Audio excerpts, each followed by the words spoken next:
Super excited to be introducing our first panel for the afternoon. And the title of the panel is Reproductive Rights and Justice Beyond Abortion.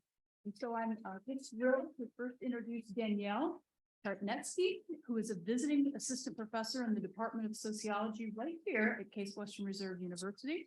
Her research focuses on issues relating to gender, technology, and reproduction. And right over to her left here is Elizabeth Kakura. She's an assistant professor of law at Drexel University's Klein School of Law, where her research explores the intersections of health law and gender with a particular focus on reproductive health and law and the politics of childbirth. And all the way over to my left here is Katie Jackson. And she is an associate professor of medical education at Northwestern University Feinberg School of Medicine. And she is currently serving on terms on the board of the National Abortion Federation and on the National Medical Council of the Planned Parenthood Federation of America. So thank you for being here, and I'm so looking forward to this panel. Please go ahead. Okay. Hi, everyone. I'm a medical sociologist, and my work focuses on abortion and assisted reproductive technologies. The research that I'm presenting today is part of a project examining women's experiences with multi-fetal reduction in the U.S. So assisted reproduction and abortion are two things that we don't often think of together. And that includes researchers of reproduction who have largely been studying these issues separately. And today I'm presenting work that I hope will help us think more about their overlaps. And this is especially important living in a post-Roe context where we're already seeing the consequences in reproductive health care beyond abortion clinics, though as I'll show, this was the case before the fall of Roe as well. Given limited time that we have, I'm going to be discussing two cases, two respondents' experiences with multi-fetal pregnancy reduction to think about the implications of abortion restrictions on assisted reproduction. So first, I'm going to give you a little bit of background to those of you who might not be familiar. Most of you I think are, but for those who might not be familiar with assisted reproduction or multi-fetal pregnancy and multi-fetal pregnancy reduction. So first, what are assisted reproductive technologies, also referred to as ARTs, which is what I'm going to use. ARTs are technologies typically used in fertility treatments, and which eggs, sperm, embryos are handled outside of the body. And you probably know about in vitro fertilization, IVF, combined sperm and egg outside of the body to create embryos that are then transferred back to the body, to the uterus, with the goal of achieving pregnancy. IVF is expensive. One cycle in the US costs almost $13,000. And there are disparities in access by race and socioeconomic status to who has access to this form of family making. And since the process is costly and invasive, the clinic usually attempts to create several embryos at one time. Embryos considered to be low grade or non-viable embryos are discarded. There's not very much science behind that. It's usually like, does this embryo look pretty or not? So that's interesting itself. And so most IVF embryos actually are not transferred and don't result in pregnancy. So IVF is a technology that routinely results in creating embryos that are then discarded, donated, or frozen for future use or indefinitely. Intrauterine insemination is some people don't call it an ART, I'm bringing it up today because it's relevant. It's a type of artificial insemination where the sperm is injected directly into the uterus. Okay.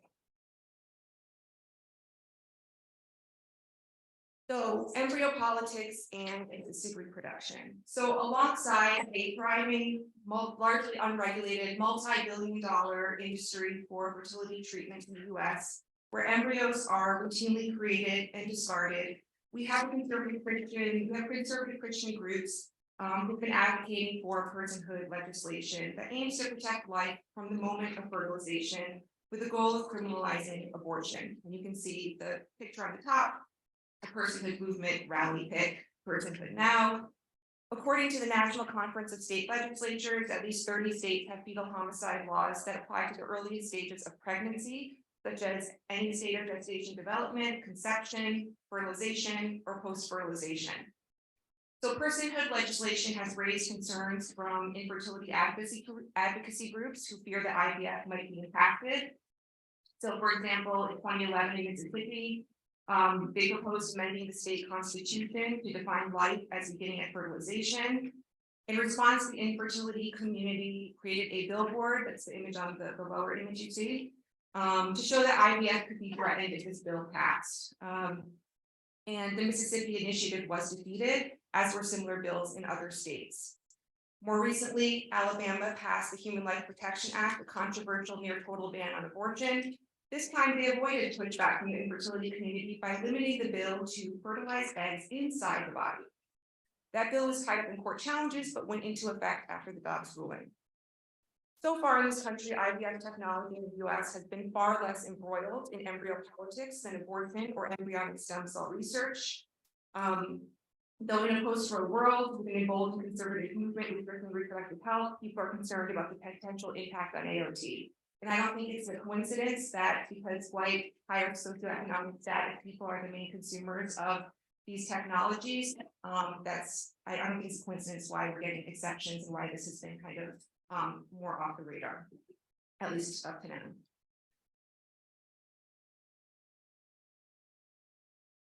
So multi-fetal pregnancy.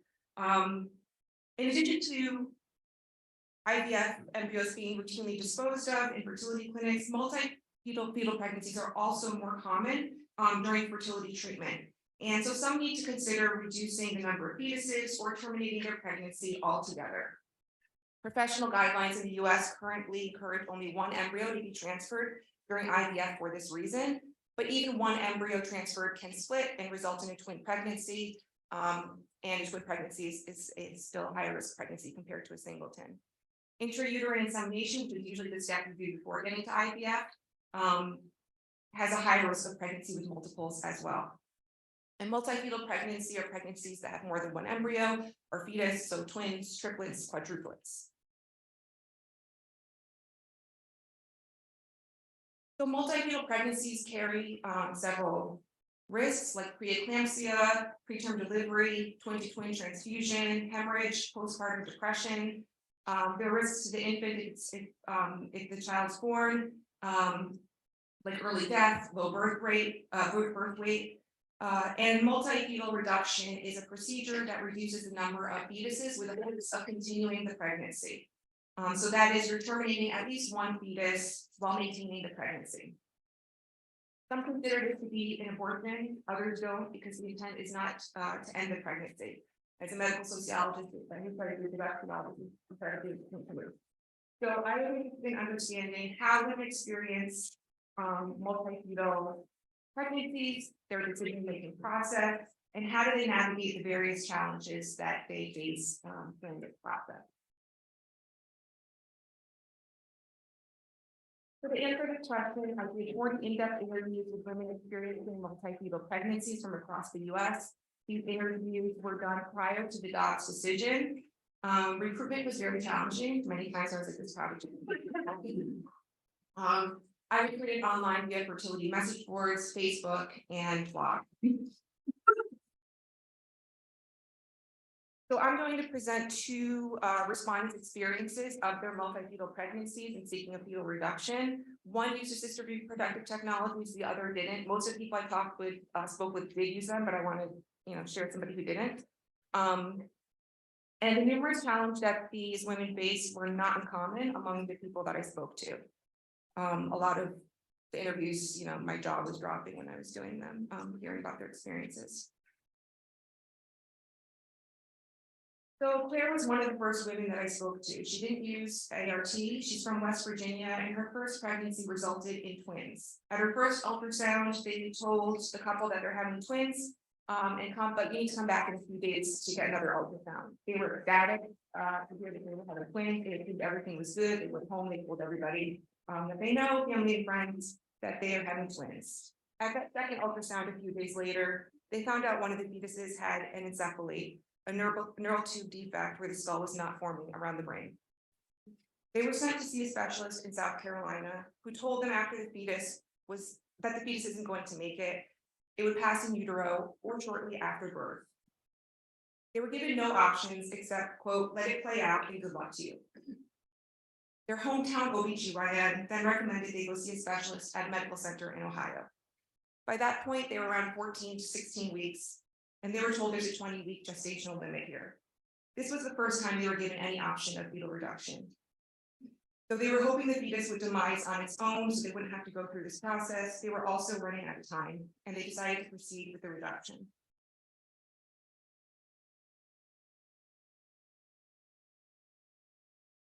So Claire said, when we started, we were told nothing, and then everything happened. When we got to South Carolina, we were told nothing could be done. Then in Ohio, we were told we can do something. Then we were told we can't. We had limited time to figure things out. No one was there that was going to help us. It was just us against everyone else. Claire also related feeling a deep,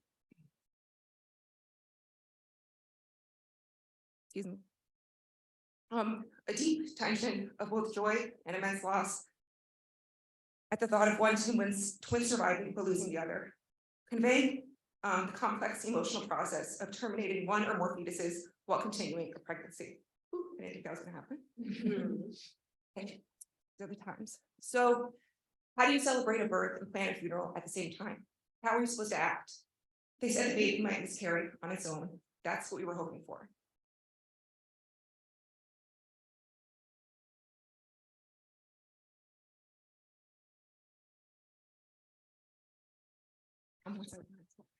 I can't read that part.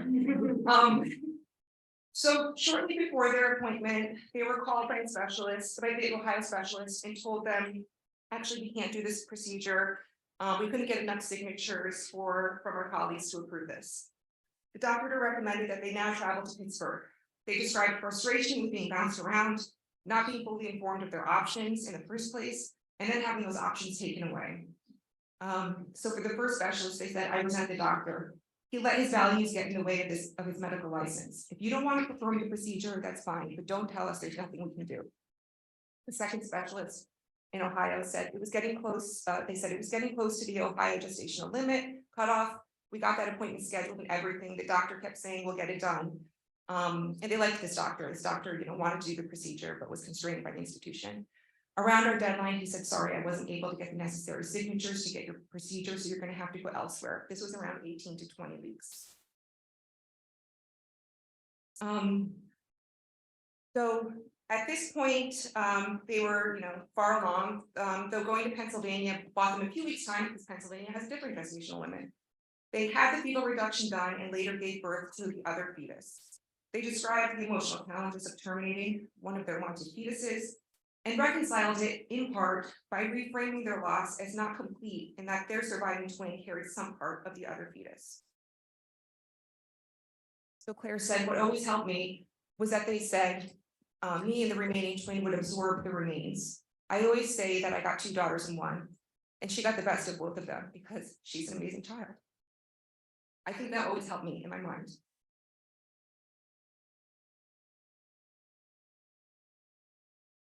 Dawn's another woman I spoke with who became pregnant with quadruplets after IVF. She transferred 2 embryos, both split to form 4 embryos. She's from Kentucky, and like Claire, faced challenges accessing care.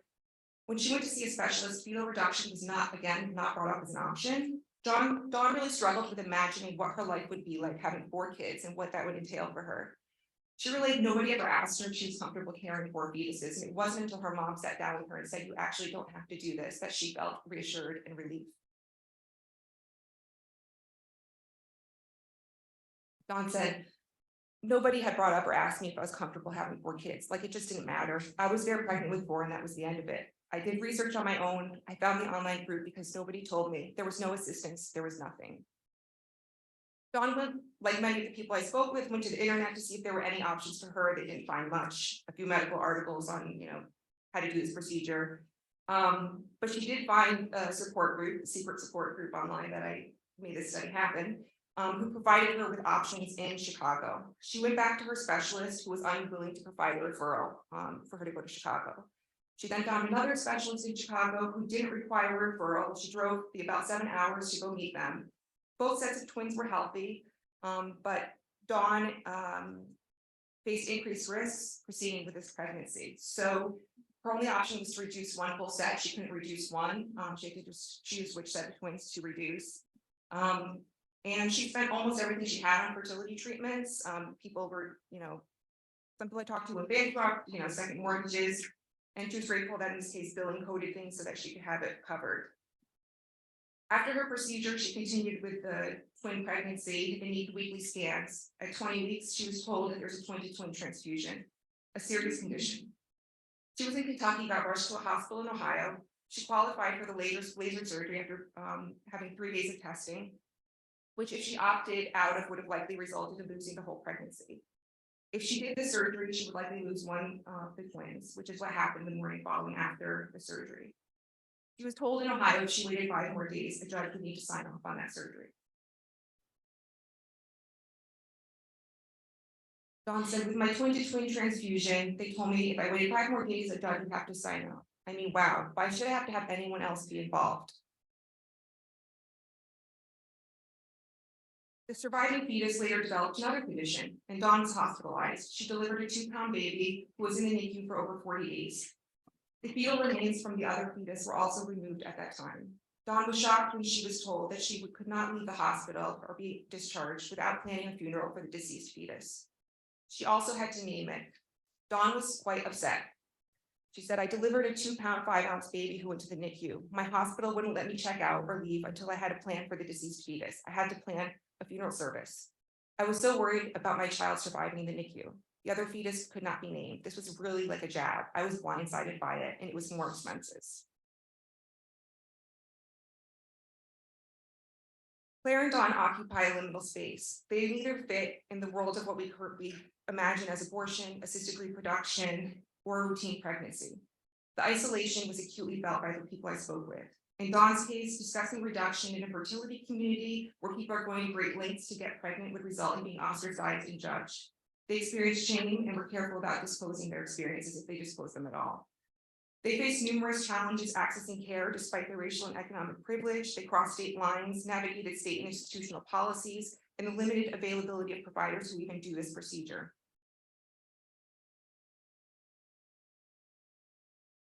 So what can Dawn and Claire's experiences tell us about the post-Roe context? We are learning that while Roe has implications for various aspects of reproductive health, I would argue that as researchers and also for healthcare providers, we should move beyond siloing different forms of reproductive healthcare that further marginalize and stigmatize abortion and harms patients who need care that involves fetal or embryonic loss in a variety of situations and medical contexts.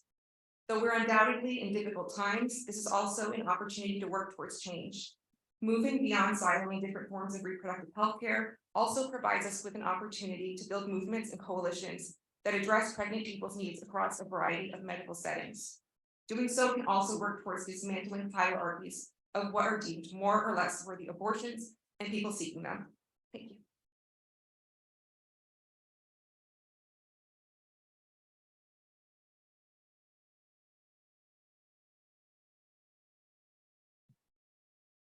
Good afternoon.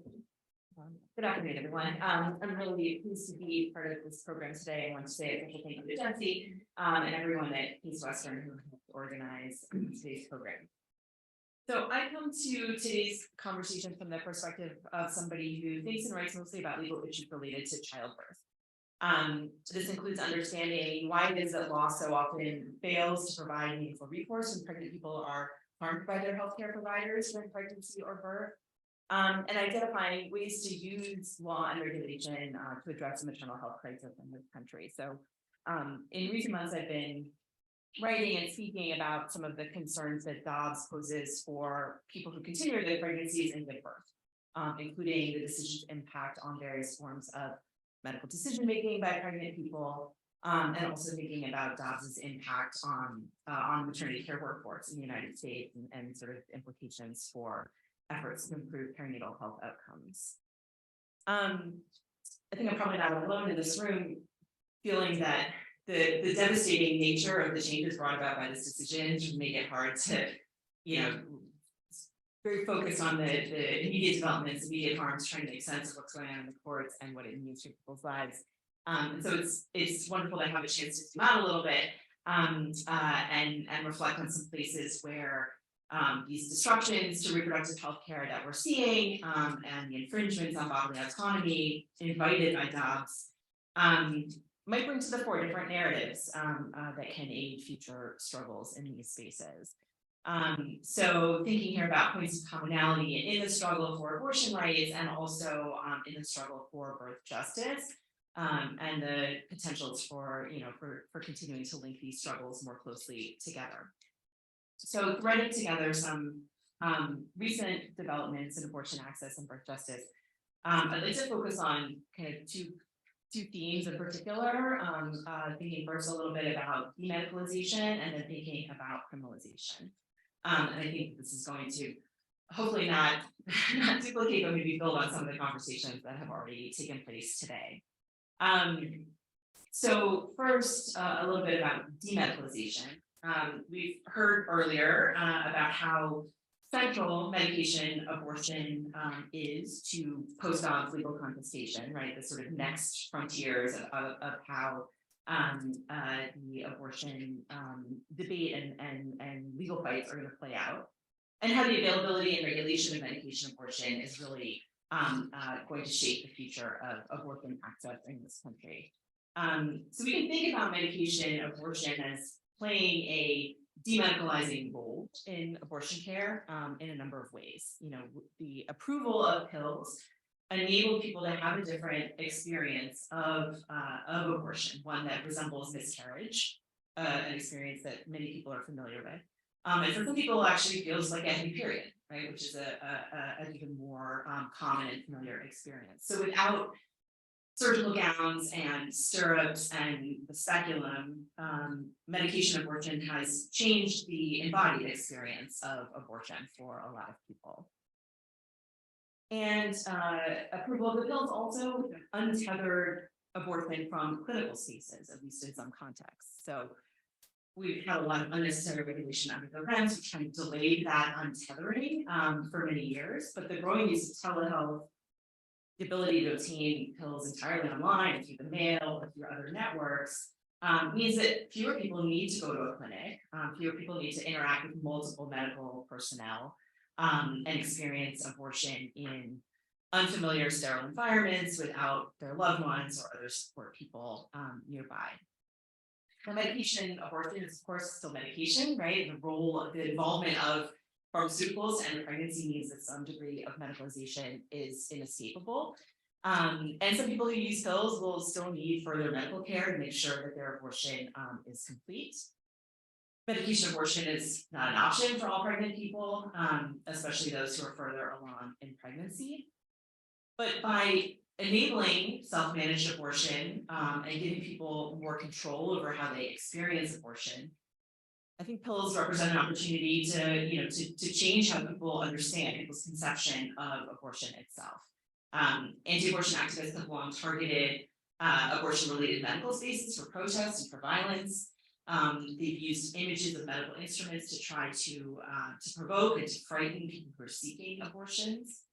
And so demedicalization can enable new images of what it means to have an abortion. And indeed, many descriptions of medication abortion that you can find online talk about, being on your couch and watching Netflix, and something that's made possible by having access to pills. So I think we're also seeing a push to demedicalize childbirth playing out in where and how people choose to have their babies. The COVID-19 pandemic inspired a dramatic increase in the number of people seeking home births. From 2019 to 2020, there was a 22% increase in the number of home births and another 12% increase the year after that. And that follows a steady increase in community births over the last several decades, from the 13-year period ending in 2017. The home birth rate increased 77%, and the birth center birth rate more than doubled. People choose community birth for a variety of reasons, but one key difference between birth with midwives and birth with an obstetrician, which the vast majority of hospital births are, is the degree and type of medical intervention that's offered as part of standard care. So the midwifery model is non-interventionist by philosophy and design, and midwives are trained to support physiologic birth, as opposed to physicians who are training, whose training approaches birth more as a condition to be managed and to be resolved, right? Like that's the end point. So as a result, there are many people who choose birth with midwives because they hope to avoid unnecessary medical interventions during labor and delivery. And in the face of high maternal mortality and morbidity in the United States, and in particular, staggering racial disparities in those outcomes, more people are looking for alternatives to a system that simply isn't serving them well. We see the efforts to demedicalize childbirth reflected in the number of states that have instituted licensure for certified professional midwives in recent years. That this type of direct entry midwife is now licensed or legally authorized to practice 37 states, which again is a significant increase from 15 years ago when it was less than a majority of states that licensed midwives in this way. And we're also seeing more people speak out about mistreatment that they experience by their healthcare providers during childbirth, in particular in the form of pressure to accept interventions. So because obstetrics is oriented towards the medical management of labor and delivery, even in low-risk pregnancies, pregnant people who decline intervention or seek more information about the risks and benefits of a particular intervention can be perceived as challenging the physician's expertise and authority. And that sometimes leads to conflict in the patient-provider relationship. Research confirms that certain interventions are definitely overused in circumstances where they're not medically indicated, but where they may serve provider convenience or may be assumed to lower the risk of malpractice claiming. Research also shows that a sizable number of pregnant people experience coercion by their healthcare providers to accept interventions during labor and delivery, with a recent study reporting nearly a third of participants were pressured to accept perinatal procedures. I think these factors help explain various trends in maternity care that reflect pushback against the medical model of childbirth. We might look at abortion access and birth justice through a demedicalization frame and observe certain commonalities. For example, in both contexts, we see people asserting or reclaiming control over their health and their bodies and their reproductive autonomy, a desire for greater agency and for less of the experience of being done to in the course of receiving their health care. In both contexts, we also see the role that consumer demand plays, right? So we've gone from medication abortion playing a marginal role in abortion provisions, representing over half of all procedures, probably a lot more of all abortions each year. And likewise, pregnant people are seeking out midwifery care and community birth options, doula support, and providers who are known to be less interventionist in their mindset, all in record numbers. For sure, the medical profession has an important role to play in both areas, but people are expressing a preference for more involvement and more control over their reproductive health care. And I think this is really important as we think about how to meet the current and evolving challenge of caring for those people who do want to be pregnant and those people who don't want to be pregnant. So the second thing I want to highlight is the criminalization of reproductive health care. I probably don't need to spend a lot of time spelling out what criminalization can and does look like in the abortion context. But of course, we have explicit changes to state law, making abortion a felony, punishable by state prison sentences and significant fines, aiding and abetting charges. We've heard from Farah about a sort of formal move towards decriminalization, but that's accompanied by a lot of different forms and manifestations of punishment of people managing their own care, brought about by prosecutors in a variety of jurisdictions. The criminal law has the potential to reach into aspects of our lives like interstate travel and like mailing packages that I think previously were just inconceivable. Right? That was not heard what we imagined to be the new reality. Criminalization in the childbirth context may be less familiar to some people. We certainly have a long history of drug testing of pregnant women, sometimes without their knowledge, and then reports to law enforcement in the presence of a positive tox screen and often removal of the baby after birth. We heard a number of these cases in Kara's keynote, pregnant people who experience miscarriage or stillbirth who are then investigated under the suspicion that they did something to cause the pregnancy loss. And we can expect to see these kinds of investigations and prosecutions increase in states that have banned abortion as a way to discourage people from using pills in contravention of state bans. We also see medical professionals employ law enforcement to punish pregnant people who decline recommended treatment. So that might look like reporting somebody to the child welfare authorities for declining a cesarean. It might look like threatening to send police to force somebody to come to the hospital for an induction. Or seeking out a court order to override a patient's refusal of medical treatment, particularly a cesarean, and to compel that surgery over the person's refusal. We can think about the relationship between some of this, the trends towards medicalization and the kind of the desires that are reflected within that, and these forms of criminalization.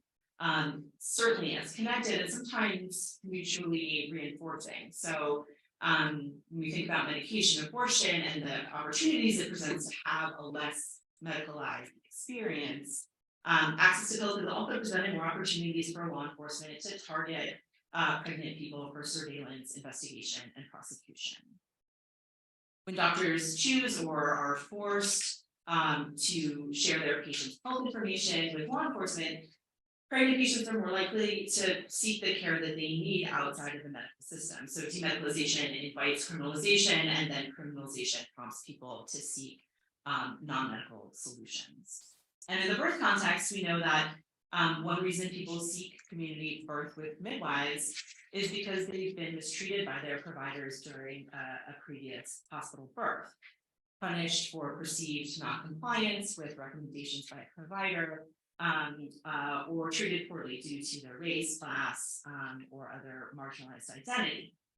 The experience of being criminalized while seeking healthcare deters some people from getting care at all in the future, or it can send them in search of care elsewhere outside mainstream medical systems.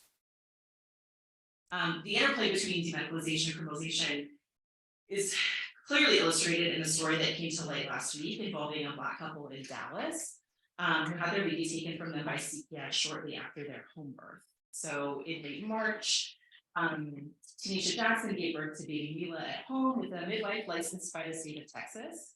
When their pediatrician diagnosed the baby with jaundice, the couple decided to do phototherapy treatment at home under the supervision of their midwife, rather than having the baby admitted to the hospital. The pediatrician then reported them to CPS, noting, quote, their distrust for medical care and guidance. And that led to the Dallas police showing up at their home at 5 a.m. in the morning. It wasn't until a couple of days later that CPS was actually successful in removing the baby from her parents' care. And to do so, they actually placed Tanisha's husband Rodney under arrest, took his keys, used them to enter the home, and then take baby Mila from Tanisha when she was alone. As has been reported, they've been allowed a few supervised visits with the baby since then, and their attempts to deliver breast milk or to otherwise care for the baby have been rejected. The pediatrician, who wrote in his letter to CPS that, quote, the parents are very loving and they care dearly about their baby, has reportedly now washed his hands of the whole affair, telling the family that he was ending the patient relationship at some point after he had been notified about the traumatizing effect of the police showing up at their home, which of course was put in motion by his letter. So this family, who determined that care at home from a midwife was best for them, right, under less medicalized circumstances with more control over their newborn's care, have faced one of the cruelest forms of punishment. And here we see demedicalization, med criminalization in the criminal law, right? That's where the story is now. Okay, so having sketched out some of the ways that demedicalization and criminalization both run parallel and kind of intersect in the abortion and childbirth context, what might we take from this? It's clear that Dobbs has disrupted the reproductive healthcare landscape in this country in many ways, and that in the wake of these disruptions, there will be opportunities to change or to reshape how the general public thinks about abortion, about who gets abortions, about why they get abortions, and the role that abortion plays in enabling people to be healthy, or the role that denial of safe and legal abortion plays in harming people's health. We already see some of the kind of rigid distinction between acceptable and unacceptable forms of care collapsing in on themselves. More people having abortions with pills are indistinguishable from people who miscarry, right? You can't tell the difference. And as states that act to ban abortion, to force upon women, to force pregnancy and childbirth upon women as a consequence of disproved activity, right, of having sex. Those states also end up interfering with treatment for ectopic pregnancies, for incomplete miscarriages, for dangerous complications during a wanted pregnancy that require termination in order to preserve the health or the life of the pregnant person. So, the woman who's never thought much about abortion politics or who considered the abortion debate irrelevant to her life, but then can't get a TNC to manage pregnancy complications without traveling out of state, will likely think about the issue differently going forward. So these realities create some opportunities to generate new and different knowledge about abortion and about reproductive experiences more broadly. And in the childbirth context, I think medical systems and the professionals who work within them have constructed a category of the difficult pregnant patients who need to be brought into compliance with medical authority. So nurses laugh and roll their eyes at women who come to the hospital with detailed birth plans, as if being informed and having a defined view about how they want to be treated is somehow silly or inappropriate. Pregnant patients who decline a cesarean that's recommended by their doctor may be referred to a psychiatrist for further counseling in order to secure compliance under the implicit threat of being labeled as mentally ill for exercising one's reproductive. So I think the recent increase, the recent interest in community birth is an opportunity to, again, advance different understandings of how pregnant people experience childbirth, how they can experience childbirth, what it means for autonomy to be truly respected during labor and delivery. And the idea that birth doesn't have to be fraught or frightening, it doesn't have to be subject to routinized medical management as a matter of course. Thinking back to the Jackson family story, an important starting point for the production of different forms of knowledge about childbirth is for obstetricians, for labor and delivery nurses, and for other physicians to stop denigrating midwives, to stop challenging their training and credentials, and instead to look to understand why it is that people choose midwifery care. Tanisha and Mila were under the care of a Black midwife licensed by the state of Texas, and doctors have long asserted their authority over midwives, and especially over Black midwives, claiming that their expertise is superior to, rather than simply different from, the expertise of midwives. Obstetricians or surgeons whose training prepares them to identify the pathological. Midwives are experts in physiologic birth who are trained to support kind of uncomplicated labor and delivery. Both forms of expertise are needed in order to ensure healthy outcomes for the greatest number of pregnant people. But until doctors stop perpetuating stereotypes and myths about midwives that run contrary to the evidence about the safety and the positive health benefits of midwifery care, until that happens, please don't think twice about entering someone's home and removing a newborn from care because her parents chose midwifery. I'll close by mentioning a recent essay that Kara wrote called Deploying Death, in which she anticipates the inevitable deaths resulting from the delayed or denial of safe abortion care, and considers the political significance of abortion-related death, particularly the deaths of Black people. And one point she makes, and there are a lot of really important things that they said, if you haven't seen it, I would recommend taking a look. But one of the points that she makes is that abortion rights activists will look at these deaths and then evoke these abortion-related deaths as a response to the idea on the right that banning abortion is appropriate and necessary because abortion kills. Right? So, well, you argue abortion ends the life of an unborn child, but look, eliminating safe and legal abortion, right, has ended these lives over here. As if that's going to change anti-abortion folks as if that's going to cause them to change their mind about abortion, rather than simply perceiving such deaths as the collateral consequences of preserving fetal life, right? So on that account, invoking abortion-related deaths is really limited as an abortion rights strategy, because the argument just has different meanings depending on what side of the debate you're on. And we can see this already in kind of the fundamental meaning of what abortion is. I go a little bit in your research, but particularly in this conversation that's going on when doctors say, I don't feel comfortable performing an abortion under these emergency circumstances because I'm not sure that it rises to the level that's contemplated by whatever narrow carve out to preserve health or life in the statute. And the abortion opponents say, well, that's disingenuous of the doctors, because of course they can do that, because that's not abortion, right? That's not what we mean by abortion when we're trying to ban this other thing over here. What does that mean? The meaning is so different depending on where you're coming into the debate, into the ideological debate. So, abortion rights proponents have often failed to grasp the ways that different slogans and symbols and strategies and rhetorical narratives and rhetorical strategies that they've used to advance abortion rights are just subject to different interpretations and take on different meanings for people who don't share the same ideology. And so, I think as narratives continue to develop about the current struggles for reproductive freedom, reproductive justice, this insight about contested meaning and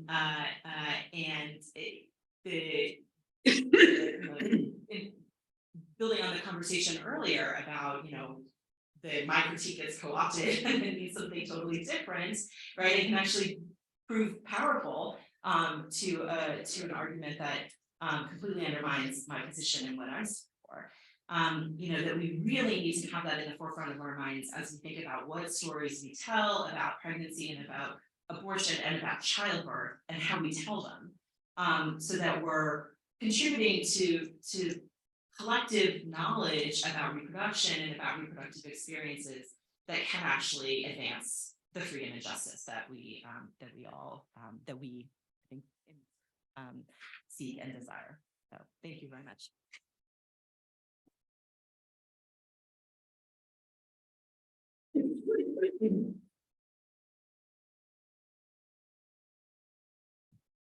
Thoughts? Rob, are you back there?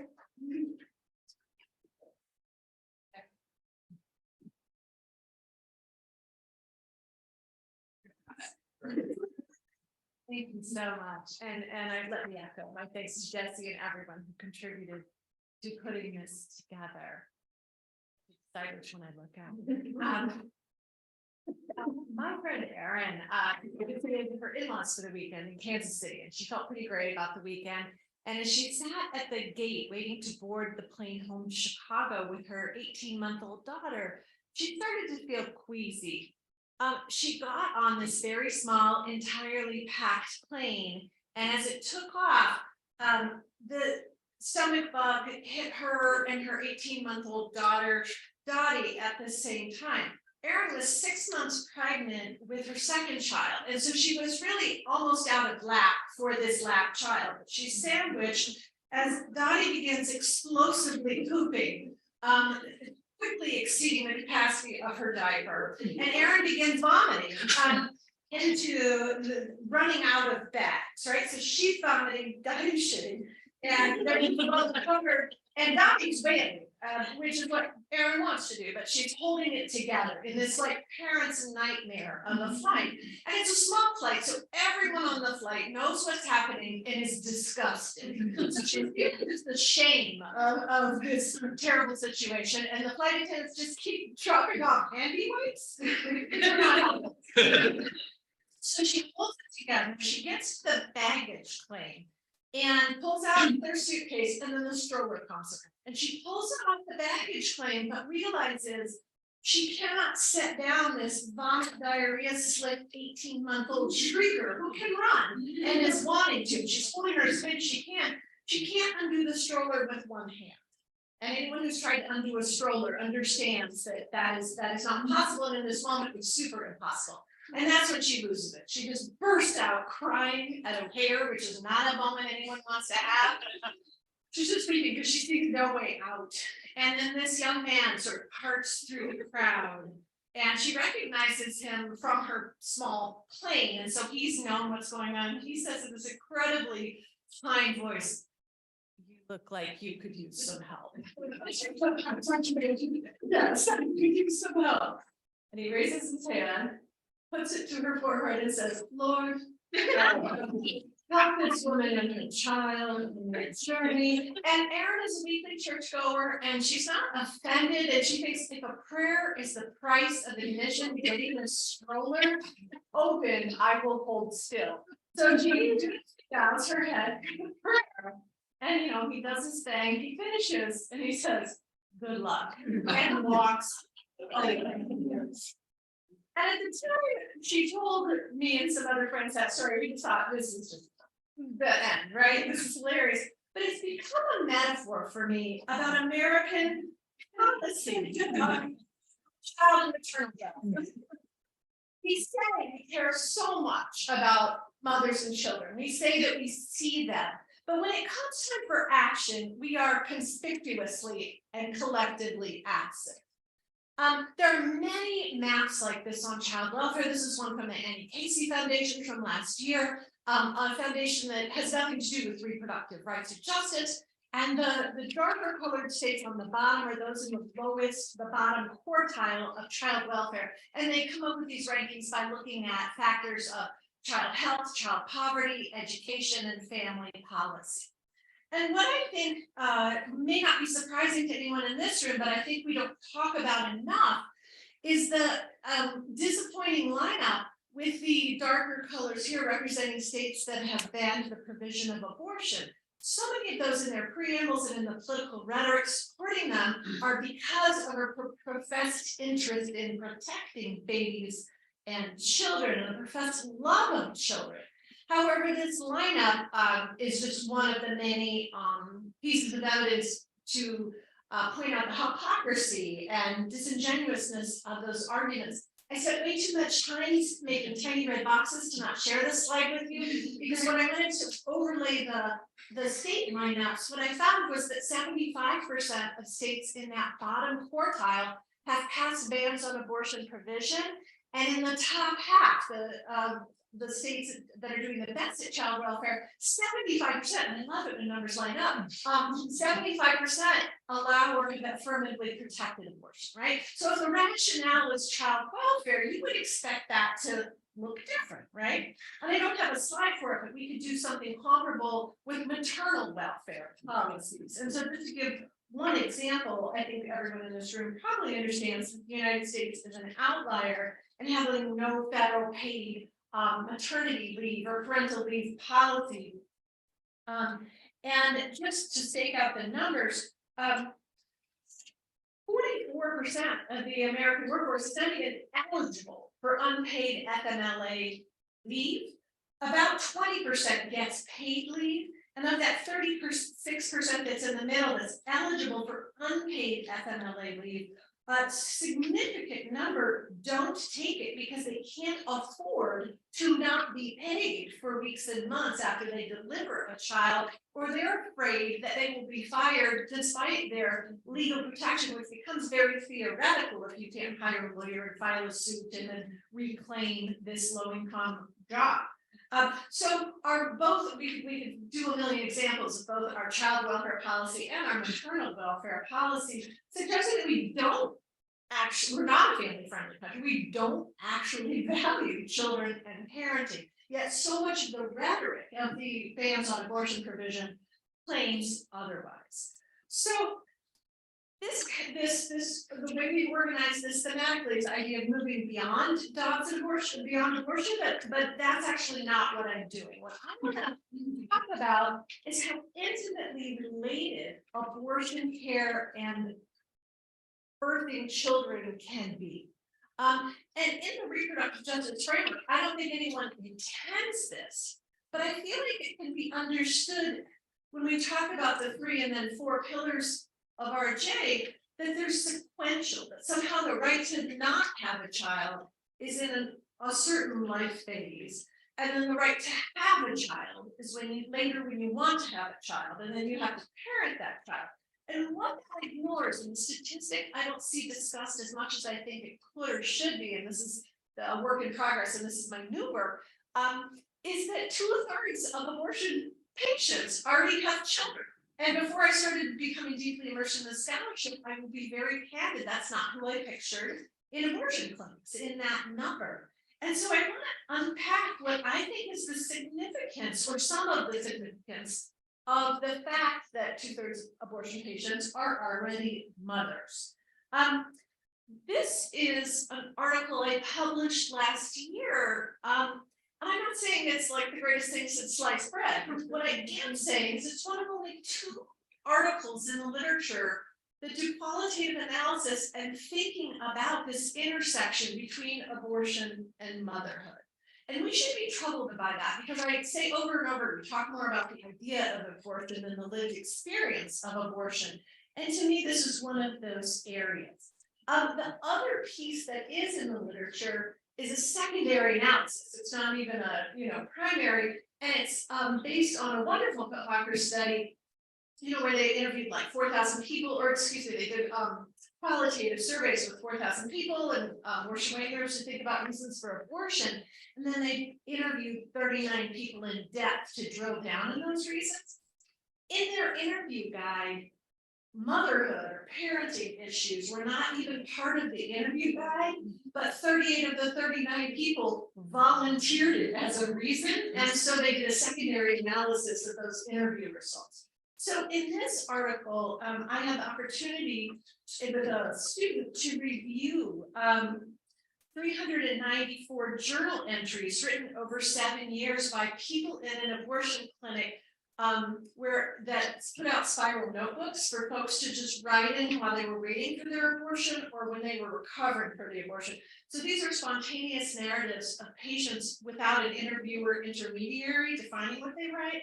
And there were many more entries than that. We just looked at the ones that were more like good luck or one line or God bless. And what we found, and again, I'm super excited by the neatness of these numbers, exactly 50% of these entries offered narratives communicating that their existing children would be better off as a result of their abortion, or their potential children would be. And by potential, we mean the pregnancy that they were currently carrying. They thought that the potential child that would be better off to not live, or that they wanted to be a different kind of parent in the future. They had a vision of having children in the future. And then a quarter of them described themselves being in a mother-child relationship, referring to baby, giving names, signing notes, mommy. And so this idea that patients just don't understand what they're doing. We all understand that's bunk, but just the idea that 2/3 of them already have a child, so they super understand how pregnancy works. But then they are picturing, I use the term maternal indications because that's in my medical context. I'm in medical school and a hospital. That's what it is when the mom has a underlying health condition. It's a maternal indication abortion. But for me, this is what I call in the article maternal reasoning in favor of abortion. That's not about a medical thing specifically. So to just give you 2 representative quotes, and I'll let you just read these. The first one, existing children. Second one, an example of someone who has a vision of what kind of parent they want to be in the future.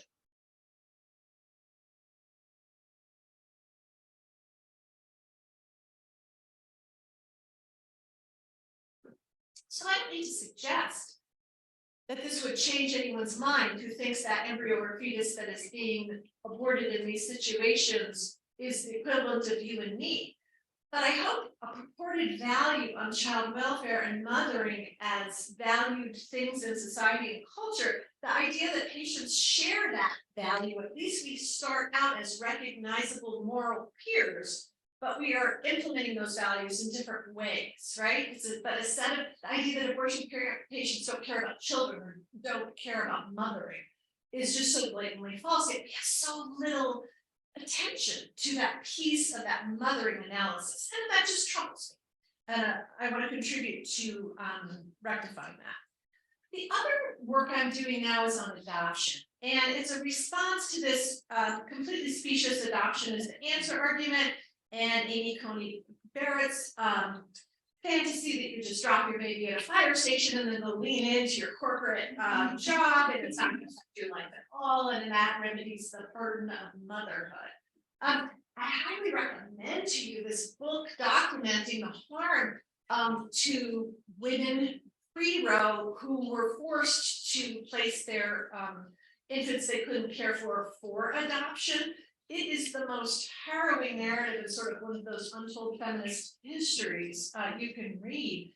And the article I have in progress centers and weaves, rides on the story of Dr. Maureen Paul, who generously agreed to be interviewed. She was someone who was forced to place an infant for adoption before when she became pregnant as a college student. She dropped out of college, became a drug addict, then made it to college, made it to medical school, and chose to depart to become an abortion provider because she never wanted anyone else to have that experience.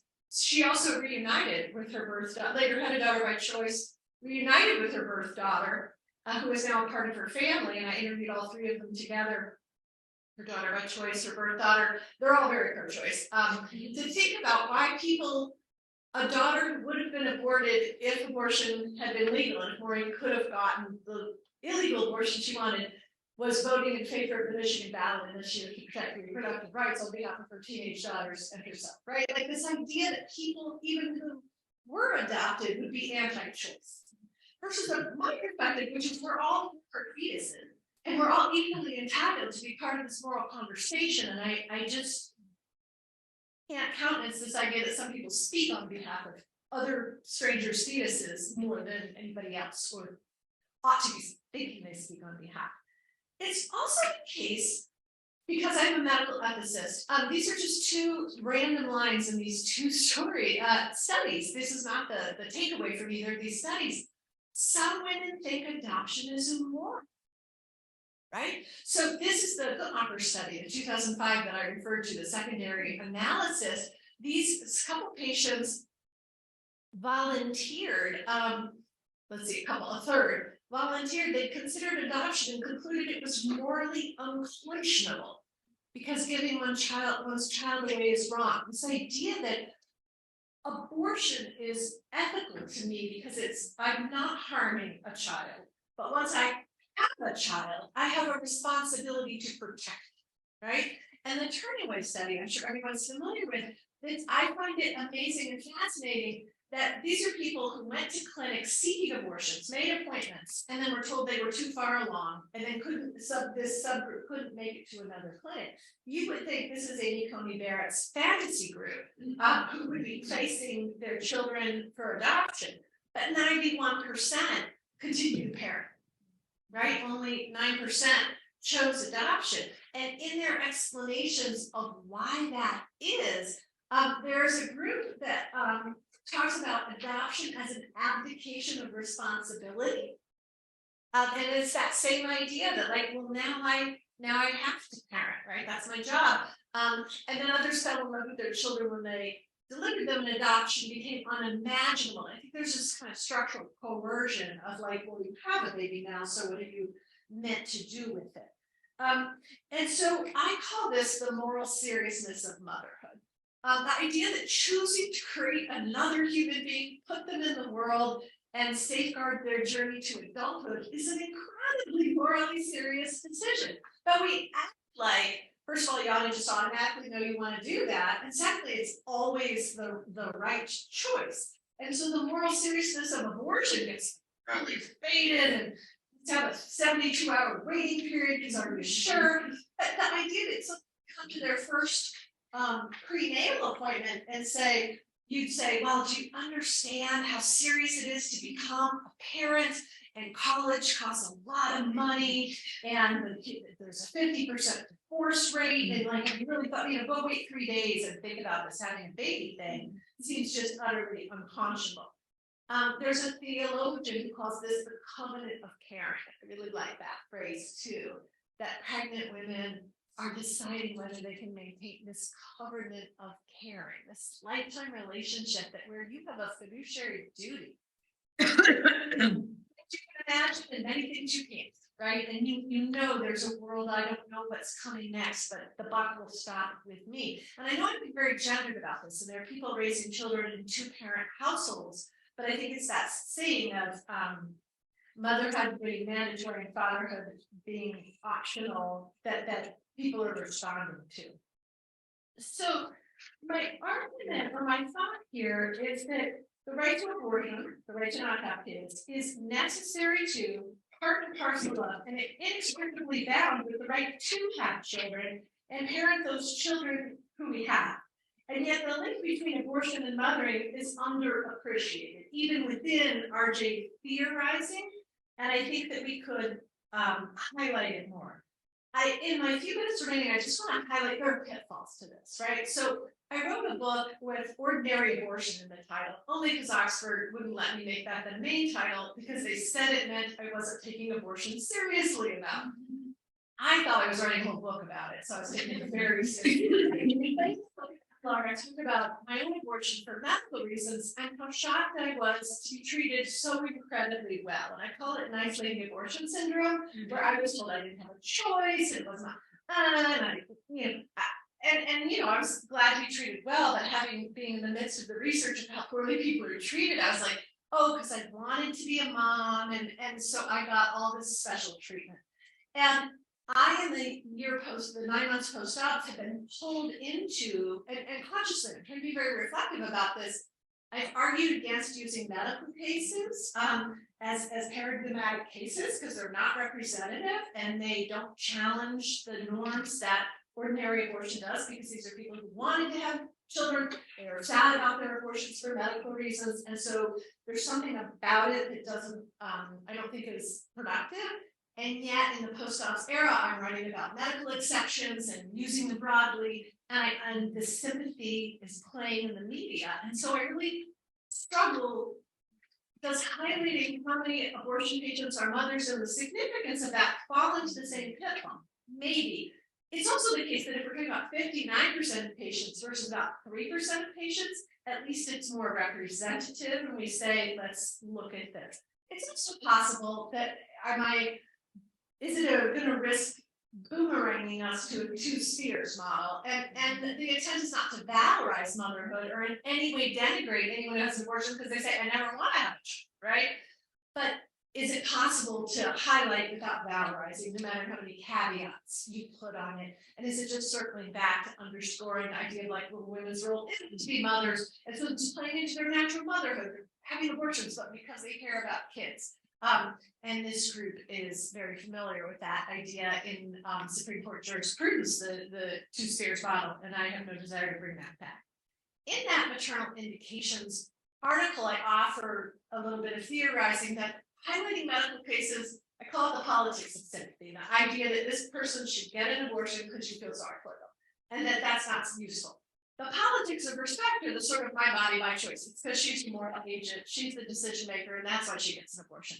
But that black box of not knowing why allows false portraits to be painted, and it's not persuasive to people who think, well, that's horrifying, so she must be a monster. And I argue for a politics of solidarity where we share reasons, not because we want sympathy or approval, but to recognize each other as moral neighbors, as recognizable. And we don't have to agree, and she doesn't get it because we agree, but we recognize people as neighbors. And that's sort of more of this politics of sympathy. And this is relevant to Danielle's call to dismantle hierarchies more and less worthy abortions. Can we highlight and make things familiar without playing into hierarchies? So Professor Bridges' question about critique and what do you do with critique, my answer is that as we offer critiques, we also simultaneously have to offer affirmative alternatives. And it's a lot easier to break opinion on it than to build one, and then we have to like do both at the same time. And so when I call this Road 2.0, it's not really Roe, but it's what do we want next? And I don't want Roe back, and I don't think anyone does. I want RJ legislation and RJ policies. And I put this final image of these darling girls because they're darling, But also, I think of my term for this is mitten clip legislation. Because it's clipping two things together you don't want to ever forget and have separated. So I want both abortion legislation and abortion protections to be clipped to maternal and child welfare policies, and I literally want them in the same bills. You can't have one without the other. And when I can't get that in certain states, I still want their anti-abortion policies to be clipped to maternal and child policies. And do you notice that banning abortion doesn't cost anything?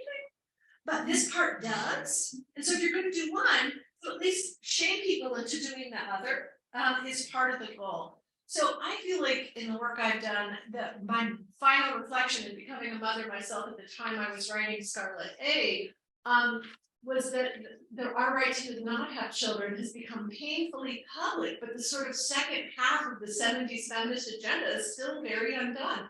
Our right to have children has remained painfully private. That is your private choice, and so your choice becomes your problem.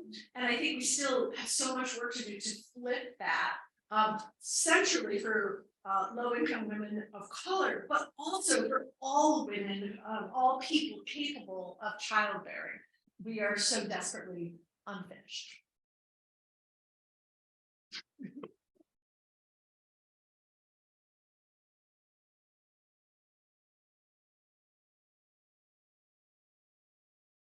Hey, it was wonderful, absolutely wonderful. I was missing my box of Kleenex.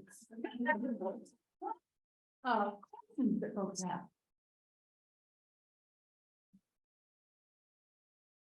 And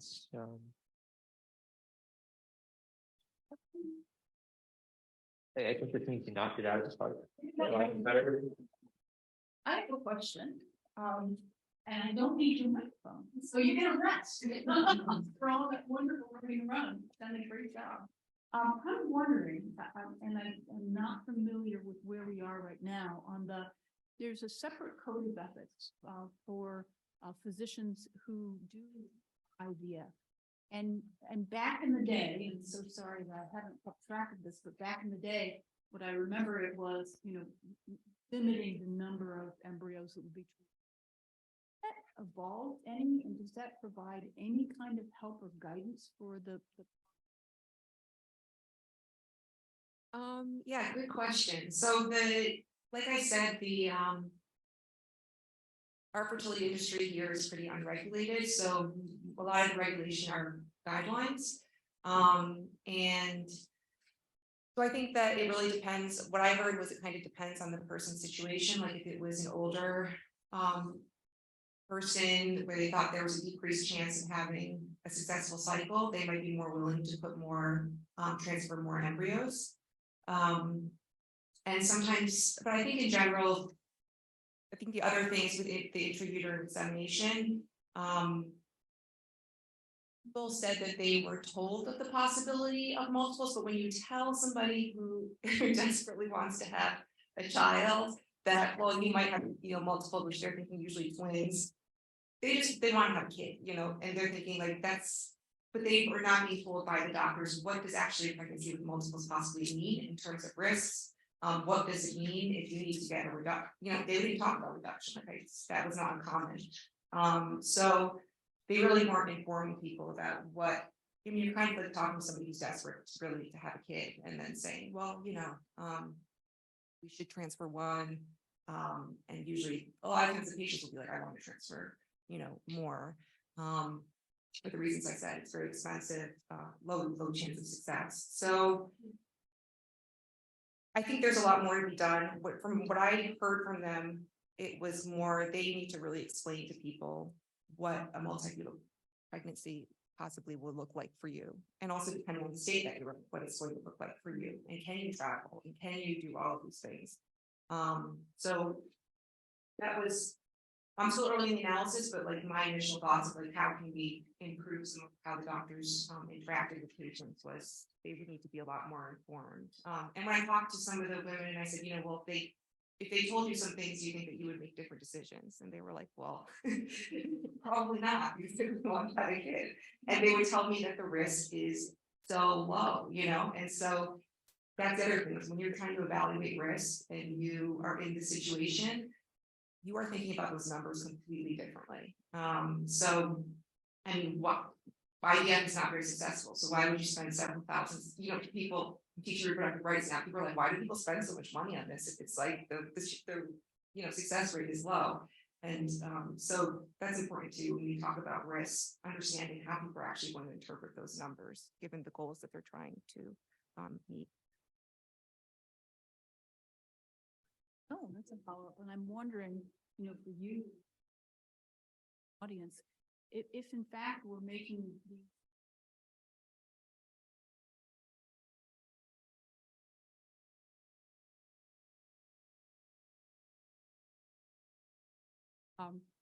is there an ethical responsibility on the part of the physician?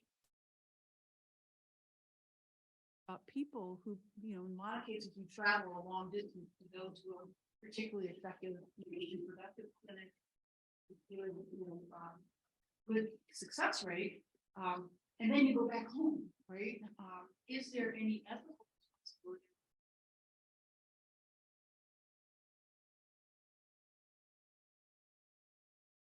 Buys a reduction if the resources available.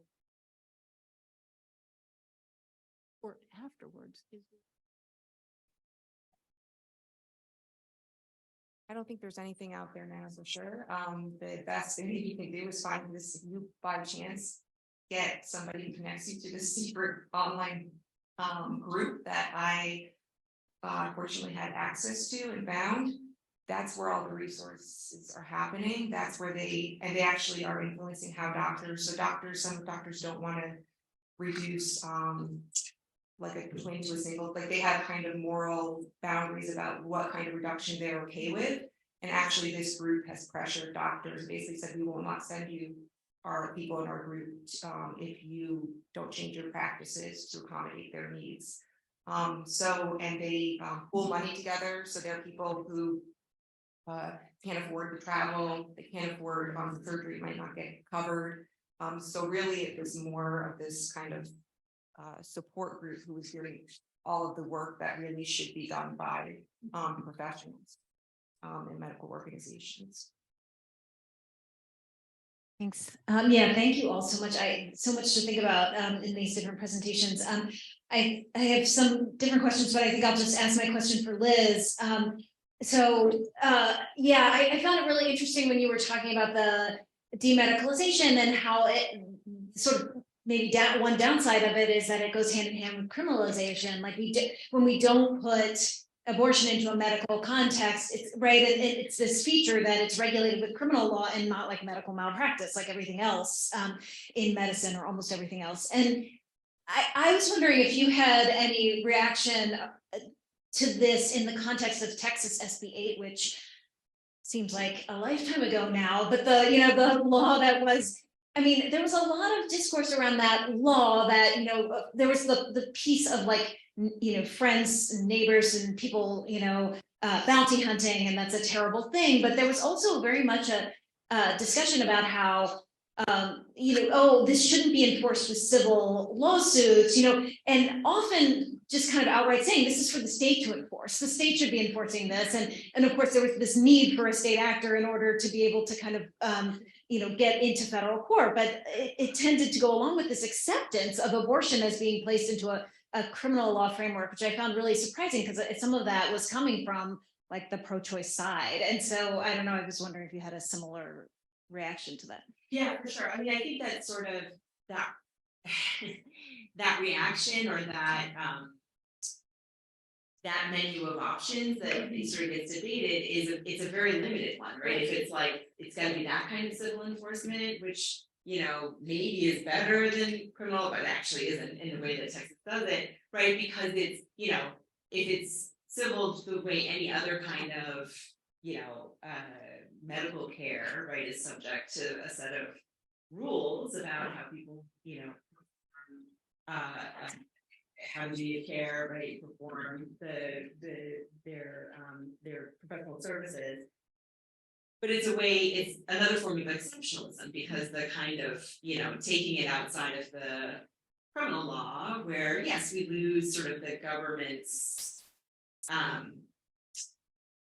the kind of accountability that comes with saying, well, the government gets to enforce or has to enforce, or we can monitor and restrain how much the government enforces this, right? Moving away from that into something civil. But it has to be this kind of, approach through the civil law that looks different from any other kind of medical care, right? And it's, I think,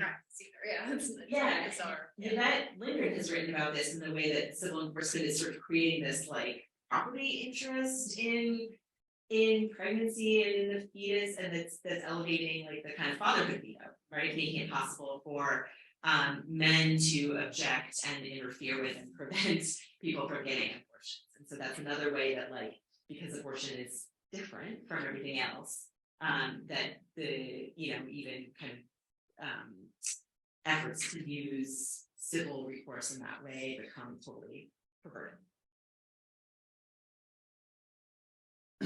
So I guess this is more for Katie, but you mentioned the moral responsibility of having a child, from soups and that's not, maybe that's not, sorry. Oh, never mind. Well, anyway, so, there's some notion consumerism has gone mad. So I imagine some of the moralizers would say that artificial insemination, whatever you call it, is consumerism, but there's clearly a strong drive for a biological connection, I assume. So what I'm interested in is the consumerism and one of the footnotes in Dobbs that said that there's a shortage of adoptable babies and we need them. So that sounds like consumerism to me, but I guess I'd like that. And I've been reading lately, there's a little bit of an anti-adoption movement going on, including among people who've been adopted and others. So how about that? In other words, the moral lens through which this question of biological connection and consumerism on either side of the matter. Any thoughts about adoption as consumerism, or this sort of way of having a biological connection as consumerism? Is either one consumerism? None of it is what? I struggle with that because, it's the classic, like 100 legislators vote for the same bill and they had 100 different reasons. 100 parents adopt, 100 parents go through ART and they have very different views and reasons. And so adoption in and of itself, I don't view through a consumerist lens. I do view it from a colonial exploitation lens of whose babies are you adopting, under what circumstances, and who do you cater, right? And that is the same is true in ART, in global gestational surrogacy is a version of ART, and do you care whose body you're using to get your child or your biological connection? So I think there's so many versions of it. So I don't need to suggest that there isn't or isn't a role for a consumerist analysis, but I also think that sort of reduces, like I've talked about social childbearing, that people talk about social abortion or elective abortion, and I'm like, well, isn't all childbearing elective in an era where you have access to safe and effective abortion? Isn't it all social childbearing because you thought you would be happier or your life would be the way you wanted it because you had a child, right? Like, I think there's something we could apply that consumerist lens to people who have babies the old-fashioned way too. So I resist because someone is infertile or for whatever reason for a square, or you cannot have a baby through heteronormative intercourse, that somehow they're being consumeristic because they have to do other things to build the family they envision. And yet, I do think once you enter those worlds, the fact you're reviewing the world's most intense personal ads for whether they're gamete donors or surrogates or adopted profile, it's complicated. Is a really thin answer. Thanks. This has been a really great panel. I was just interested in furthering this discussion about, good and bad abortions, and particularly sort of the slippage or the sort of attempt of antis to sort of define things that are abortions to not be abortions, right? And just this idea that they're trying to import sort of a political or social or moral definition. And I don't know whether you guys could comment on that further. Well, I will see some state statutes in their health exceptions use that terminology. These things are not abortions, or ectopic is not an abortion, or this or that. So that language is definitely being deployed. And I resist it. So it's that the idea of health exceptions in general. I forget which state it is, but I feel like their whole health category exception is like not abortion. So yeah, I don't think that's a winner. And people talk about miscarriage care as like, well, could we just take the word abortion off it? And I'm like, wait, as a medical procedure, no. But I understand socially what you mean is that wasn't the interruption of an otherwise viable pregnancy. Right. Right? Like, Yeah, exactly. I mean, I feel like also, you know, there's a need for us to have a scientific term, right? In terms of actually talk about abortion for what it is and not sort of have the reasons for an abortion defining what the medical procedure actually is, right? yeah, but it doesn't define it. It defines a medical procedure, but I think we could all agree in this room socially. Like I have a friend who had 5 miscarriages, and when she got to the desk at my institution, they're like, "You're here for the missed abortion." She just burst into tears and was like, "I'm pro-choice, but that's I really wanted to continue." She got that they were referring to medical procedure, and it just killed her because no, that wasn't what that was. Because socially, right? That's not what that was, and I really felt her. I felt so sympathetic. It wasn't about politics or medicine. I understood what she meant as I lost a wanted pregnancy and I have to empty my uterus. Could we use a different word? You know, and I saw all sides of that, and I don't want to have to choose. I think just continuing that, just thinking about the weight and the meaning that's assigned to it. And what can be in practice, so yes, you have medical terminology, but when I interview healthcare providers about, you know, decisions about participation in reproductive healthcare, if you call something a spontaneous abortion, some of them, or, you know, if they're uncertain, and that language makes them more uncertain when they're facing criminalization, you know, for the work that they do, they are going to be more reluctant to provide that care. So I think not even can't even think about separate as like, oh, scientific medical term versus, you know, social really. That term carries meaning no matter what context in a society. And healthcare providers are bilingual, right? So like if it's a wanted pregnancy, if your third prenatal, they'll refer to baby if you say baby, right? They pick up your language even though they're like, that's not a baby yet, but okay. Just if I could just like jump on that, but there was in the wake of when the 6-week ban was in effect in Ohio, I had conversations with folks who were at hospitals who were saying, wow, it looks like an ectopic pregnancy might be an abortion under Ohio law. Like, is that the case? And what are we going to do about this? Like, and I was like, yeah, you know, if it has a demise, like it's an abortion. Like managing an ectopic pregnancy is an abortion. But like the thing that was shocking was like, why are you asking this after the heartbeat ban went into effect? Actually, it's always been an abortion, right? You always should have been like reporting it to the state. You always should have been treating it that way. And it just, you know, no one was. And still, I mean, no one does still, but yeah. And the Maternal Fetal Medicine Society changed their language on cesarean scar pregnancy to redefine it as ectopic. They never used that word before. But then it allowed their clinicians to file it under states that name ectopics as easy exceptions. They just put the word ectopic on it. Which part of me was like, good job. But part of me it's like, but they're learning to write like legislators too. I just jump in and say, because you all have been talking about it from the like medical language, medical providers.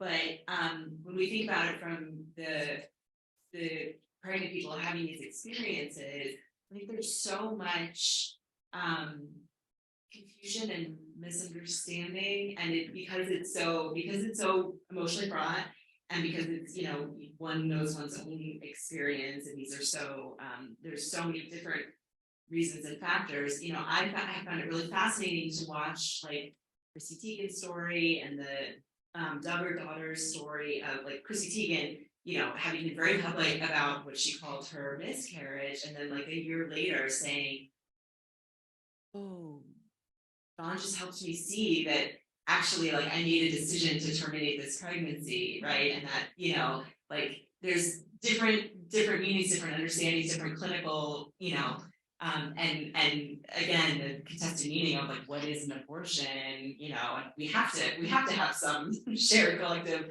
understandings of what that is, but it's complicated when you start kind of debating that through the lens of these different personal experiences.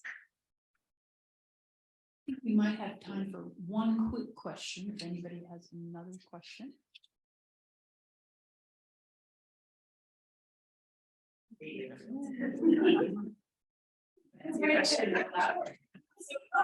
Interested in your point at the end about the three different politics, the politics of solidarity, and talking about this idea of like, at least we can sort of be moral neighbors, and then maybe that helps us have a different kind of conversation, or I don't know, maybe different perspectives of that.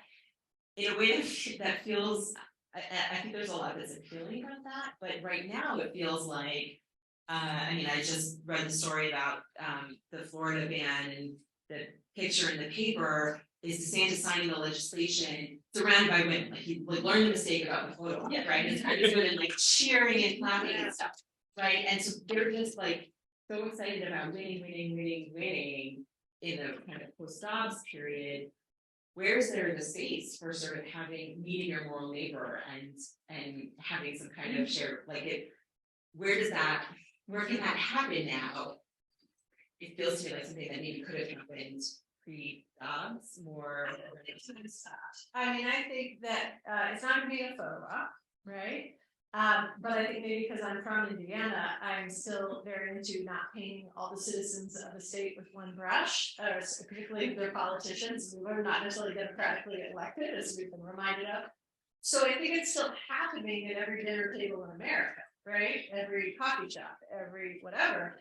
And I think it's more important than ever. And so think about the sort of coming out era of the 90s, and the idea that it's harder to be against gay rights or gay marriage when you know, fill in the blank, your cousin or coworker who you love, think is fantastic, is gay, right? And so I think part of the abortion storytelling it is about the familiarity that if you're against this abstract idea of abortion, do you think I'm a bad person because I see it differently than you, and perhaps I've even done this act that you think is so terrible that you think I'm terrific. So what's that about? And then the larger storytelling of like, well, maybe you don't know me personally, but you read a story in the newspaper and you're like, oh, she's a mom, I'm a mom. We just see the world differently.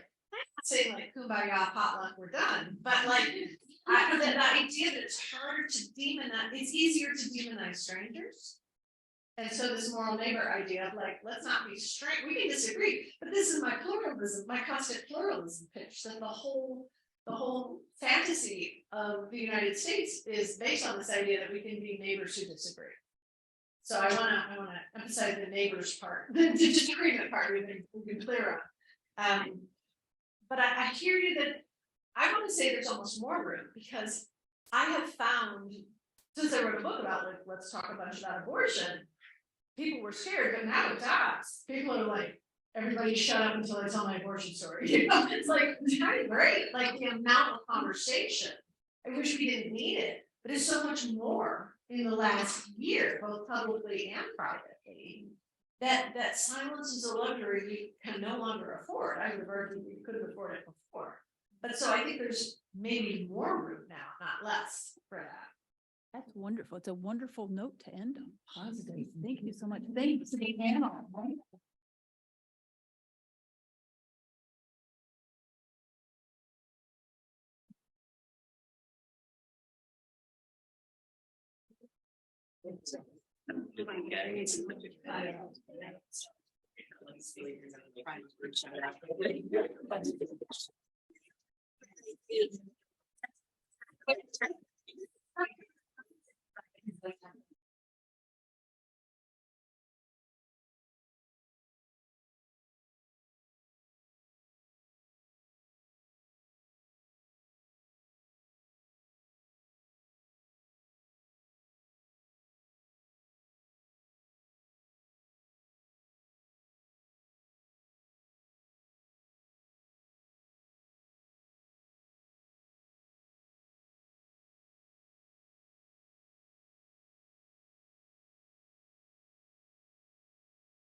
By the end of the day, you're kind of like.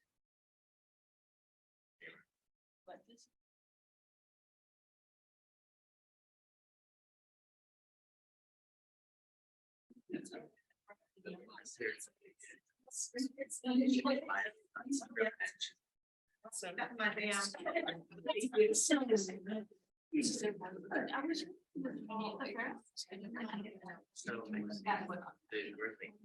Thanks for talking. I was going to say.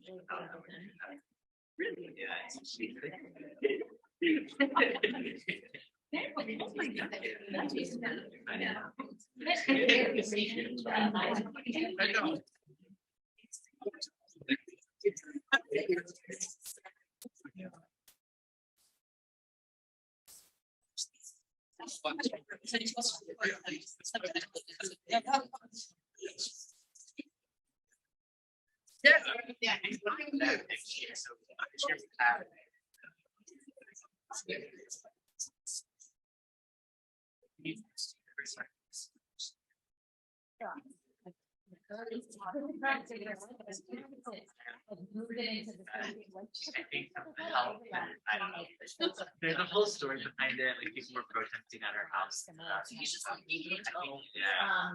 but yeah, in the legal literature. I don't know if she was like our house there. It's some sort of.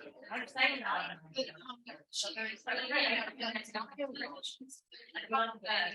Yeah, I hate that. Yeah. Yeah. That was Yeah. huge. It was deep. And she's.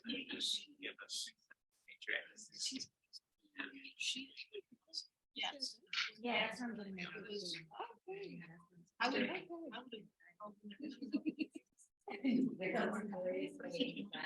And invitation. Throw them in the tank, throw away. Yeah, so I was affiliated with the Center of Health, Center of AIDS.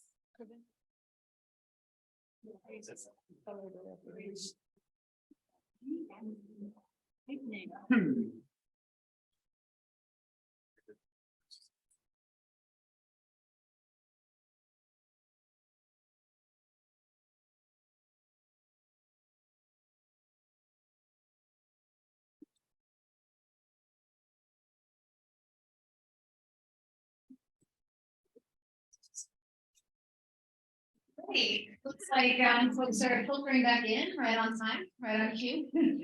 So thank you all for sticking around. This is our final panel of the day, and I am very excited to be moderating it.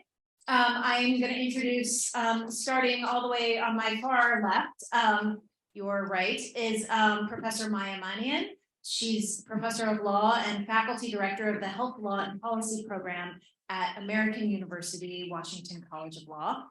And then in the middle, our second speaker will be Professor Carolette Norwood. Dr. Norwood is professor and department head of sociology and criminology at Howard University. And then finally, to my immediate left, Professor Cynthia Suhu, professor of law and co-director of the Human Rights and Gender Justice Clinic, which was formerly named the International Women's Human Rights Clinic at the City University of New York School of Law.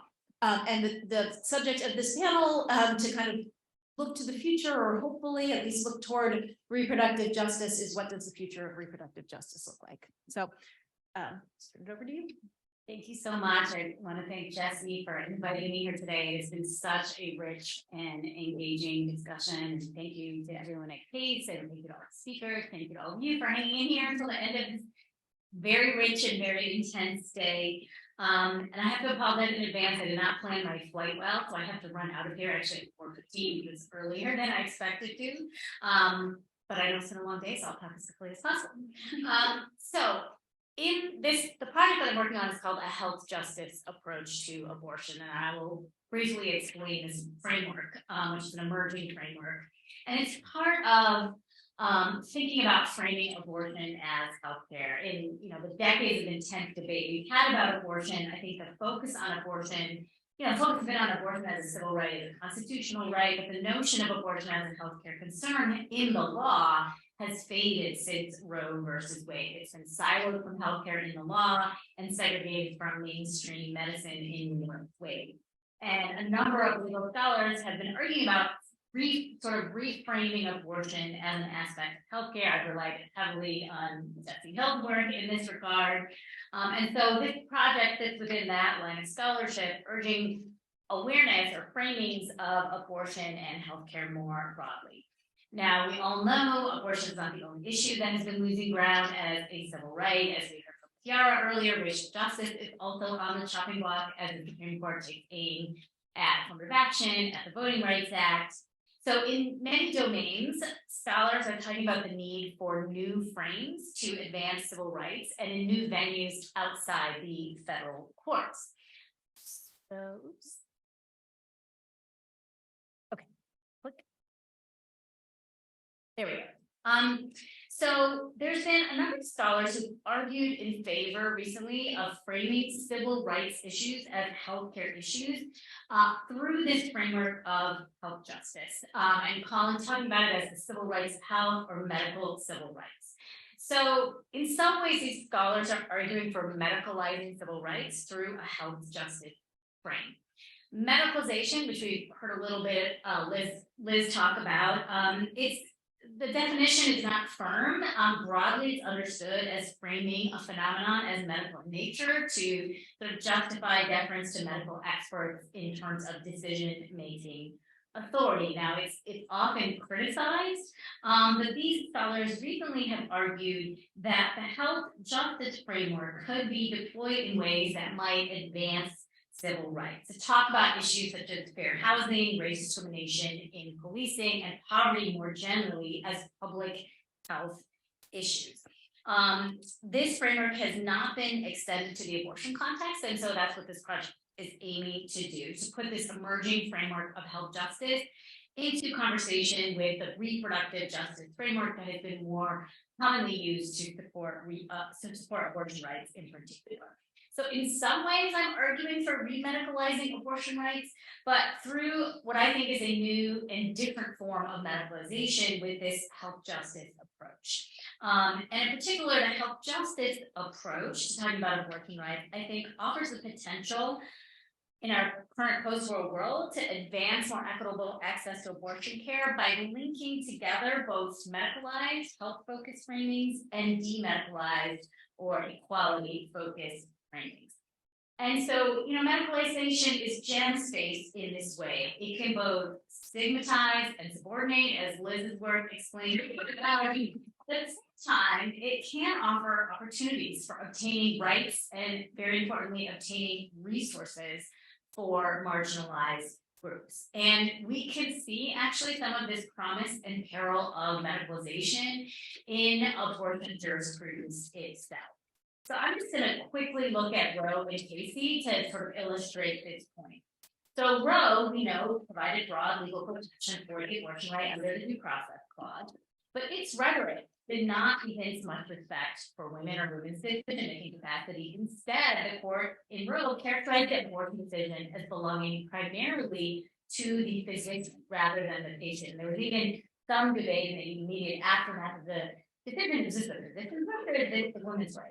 So, for example, Roe said the abortion decision is in all its aspects inherently and primarily a medical decision, and basic responsibility for it must rest with the physician. Another reason many people criticize Roe, as Jesse talked about earlier. So but the reality was, even though Roe located abortion rights under the authority of the physician, in practice, legalization meant that physicians really relinquished their role and the decision-making was left to the woman or the pregnant person with very little legal restrictions.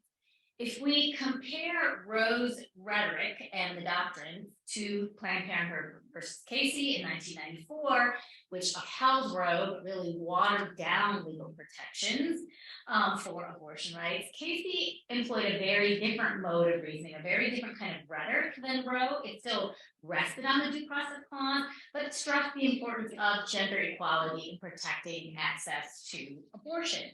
It didn't ground the right of the Equal Protection Clause, but it made repeated references to the effective abortion restrictions on women's ability to achieve equality in society. So most famously, the court said the ability of women to participate equally in the economic and social life of the nation has been facilitated by their ability to control their reproductive lives. Now that's sounds like fabulous rhetoric, but when you look at the results of the opinion, it sure doesn't look like a whole lot of respect for women. So ironically, by rhetorically shifting the locus of abortion decision-making authority from physicians to women, the court justified placing greater legal restrictions on access to abortion care. So for example, Casey actually used this new locus of decision-making power in women as a reason to restrict their decision-making autonomy through things like biased so-called informed consensual abortion laws that pressure women into childbirth. So I go through in this project and I analyze a number of cases from the pre-Roe era to the Roe era to Casey and Dobbs. And what I find is that where the court sort of rhetorically relies heavily on medical expertise, that tends to correlate with striking down legal restrictions and protecting access to abortion care. So in other words, sheltering abortion decision-making within the authority and legitimacy of healthcare seems to be less threatening to the gender and social order and appears to shield women and pregnant people from increased legal curtailment of abortion access. But at the same time, as feminists have rightly critiqued, when the court uses this kind of medicalized rhetoric, it really raises feminist concerns about gender equality, racial equality, class equality, and sort of erases all the equality dimensions of the analysis. So my main argument is that adopting and extending the health justice framework to abortion sort of bridges this divide, right? It's kind of a new form of medicalizing civil rights that perhaps could offer the benefits of medicalized framings while also incorporating concerns about equality. And so, like I said, there's been a couple of legal scholars who've been talking about this, about medicalizing civil rights through this health justice approach, and that it may have advantages. It mainly focus on things like race discrimination, housing inequity, poverty. None of the work has addressed reproductive rights yet. But these scholars who are arguing in favor of a health justice approach to civil rights, or arguing in favor of medical civil rights, are adopting this health justice framework. It's an emerging framework that's coming out through public health and in health law. It focuses on eradicating unjust health disparities, particularly those caused by interlocking systems of oppression across race, gender, poverty, or other forms of subordination. And so what the health justice framework does is it's relying heavily on public health research on these social determinants of health. So this is a whole body of research in public health law that has established that social factors contribute to health disparities more than access to healthcare, right? So if you care about disparities in, say, maternal mortality, it's about structural discrimination more than it is about do you have health insurance, or as much or more, right? It's the underlying social issues that contribute to or are the root cause of poor health outcomes at the population level. So I think in this respect, this medicalization of civil rights is being talked about in terms of using the health justice framework. It's not aiming to resurrect the doctor-patient focus that we see in medicalization of the past or that we see in Roe. I think it still accommodates medicalized framings because it's focusing on health outcomes and health disparities at the population level. And it's looking at this social determinants of health, public health research, but it's different than sort of your father's medicalization, right? So the contrast this older form of medicalization with what I think the health justice framework is doing, we actually can look back at Roe. So when we talk about traditional medicalization, Roe is a good example of that, right? It's focused on individual patient health, the expertise of physicians in the clinical encounter. And the goal here in this approach is treating the medical condition or conditions that have been medicalized unnecessarily, like pregnancy, right? So it's really making the physician the sovereign and the dominant actor with agency. In contrast with the health justice framework, it's focusing on population health. And so it's really looking to the expertise of public health professionals. And the goal through this framework is about addressing health disparities across lines of gender, race, and class, and other aspects. And it's about addressing the social determinants of health. And so really it's about shifting resources and addressing these structural issues. So it would link public health data on that health harms the abortion context of being denied abortion care with all this data on gender, race, and class reproductive health disparities and the need for resources to address those disparities. So it's an alternative kind of framework. I think it's complementary to reproductive justice, not displacing it, but it explicitly links abortion to public health outcomes. And I think it may, provide some strategic benefits, especially in these climates hostile to abortion. So I see this, not as normatively better than reproductive justice, but as, a pragmatic reframing that may be productive in some contexts. So just to give one tangible example of how we might deploy this health justice framing, I'll talk about parental consent to abortion laws, right?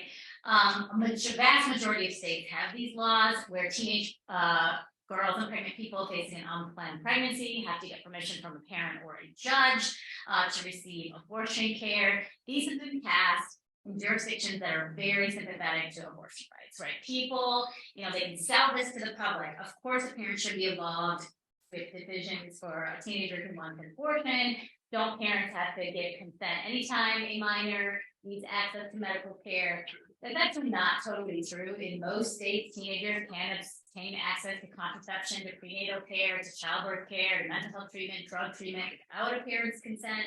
It's actually abortion that's exceptionalized in its context of adolescents' access to sexual and reproductive health care. So how might a health justice framework differ, right? You could talk about this as adolescents need autonomy in this context and explain those reasons, or you can talk about this as a matter of public health. And so this would mean turning to public health data and expertise on the health harms of parental consent laws and the disparate impact of those laws on the health of marginalized minors. And we have decades of public health research on this question. Studies show that most teens do involve their parents or other trusted adults in abortion decisions. Studies also show, though, for those minors who can't safely talk to a parent, or who don't have a parent to talk to if they're in the foster care system, they often end up delaying abortion care. They may have to travel out of state for care, like many people now do, and then they suffer greater health harms or health risks as a result. We also have decades of literature on reproductive health disparities, as Pierre talked about, showing how the systemic impact of poverty and race discrimination shape the risk of unintended pregnancy, and therefore then the need for abortion care. And so that's why we have this data that 3/4 of people who have abortions live at or near the federal poverty line, and more than half of people are colored. So this kind of argument actually worked in California. We had a number of ballot initiatives trying to get a parental involvement law on the books. They didn't frame, the push against the ballot initiative as being about teenagers' reproductive rights. Like that wasn't really going to work. They framed it as we have all this public health research. Most kids, most teens talk to their parents. The ones that can't are the most vulnerable, and then their health is at risk if they have to go through this process. So this sort of public health framing and health justice framing would be successfully to dissuade voters from passing this kind of initiative. So again, I think especially in contexts where explicitly feminist arguments about autonomy might not resonate, the health justice framework offers a different mode of reasoning to help resist further restrictions on abortion rights. Now, I do think this is a kind of medicalization, though, right? We're focusing on health harms, and medicalization always has risks. So I think there are, and scholars are grappling with this. This is not a silver bullet, and there are both benefits and costs to this kind of approach. So I'll just briefly touch on a few. One, we know that medicalized frameworks can always be co-opted by anti-civil rights forces. We've seen that in the abortion context many times. We've seen that in, the FDA case. And so since science isn't science anymore, post-COVID and even before, things can be easily manipulated in this regard. Another risk is a narrowing of anti-discrimination concerns. Social determinants of health research emphasized by the health justice framework. It relies on studies that usually look for physical manifestations or maybe mental health manifestations of the harm of various forms of discrimination. But of course, discrimination is a problem for reasons well beyond sort of measurable medical consequences. And so that could be a cost of this kind of an approach. And then a third risk, when we frame things through this health justice framework, is we need to pay attention to whose voices might be lost if abortion or other civil rights are medicalized in this way. You know, the health justice framework is not putting all the power in the hands of doctors, but it is relying heavily on public health research and the expertise of public health professionals. And that could diminish pregnant people's own voices as valuable sources of knowledge for reproductive health policy. So there's definitely risk to this framing and this approach, but I think given the Supreme Court's retrenchment on abortion rights and where we are, it offers a new mode of reasoning that may have more traction, especially outside of federal court venues as we're turning to the voters to try to protect our rights. I'll end there. Thank you so much.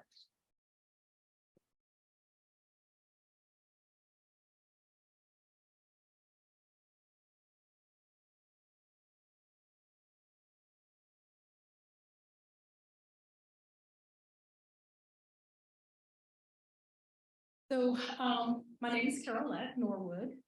I often introduce myself as a sociologist by training and a Black feminist by circumstance. Before joining the faculty at Howard, I was a professor of women, gender, and sexuality studies at the University of Cincinnati, where I started this work on reproductive justice in Cincinnati, funded by the Ohio Policy Evaluation Network. I presented a version of this paper at the National Women's Studies Conference back in November. At that time, it was titled "More Than Abortion: Why Reproductive Justice Matters in Cincinnati." When I first wrote the abstract for the talk, Roe was actually still intact. Then 1 week later, it had been dismantled. And so I considered reaching out to the conference organizers to change the title, but in the end, I decided to keep it as it was and move forward with the intent of reminding the audience why reproductive justice is important.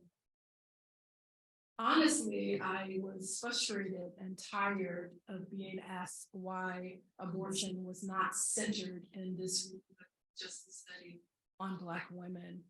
And I was especially annoyed when this question was routinely evoked by colleagues who profess to have an understanding of an advocacy of reproductive justice.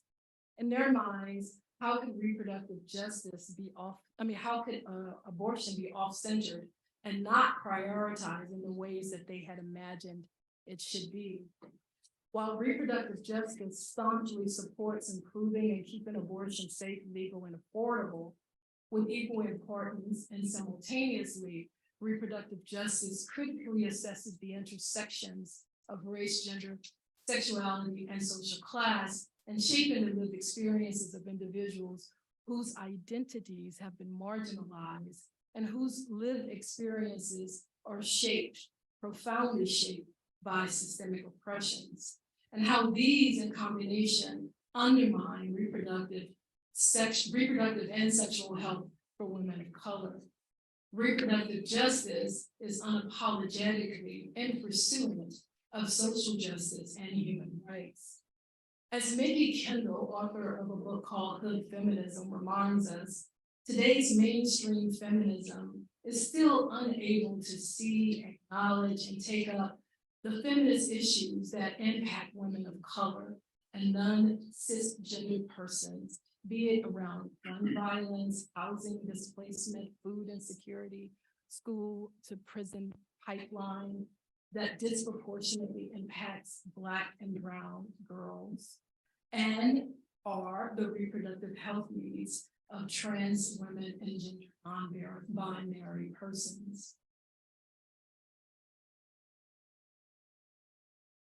So what does a reproductive agenda look like at Roe, and what are the implications of breach access to abortion care for persons who are simultaneously Black, pregnant, and residing in Cincinnati, Ohio in the post-Dobbs era? For more than a century, Cincinnati has led the nation in Black infant mortality. And this was not something I understood until I was doing some archival work on my book project. And reading Dana Ain Davis's work, Reproductive Injustice, she introduces the terminology obstetric racism, which is a combination of obstetric violence and medical racism. There were several things in that book that caught my attention. One was reconciling that Black enslaved mothers and their infants were more likely to survive childbirth than Black women living in the post-slavery era. Two, that racism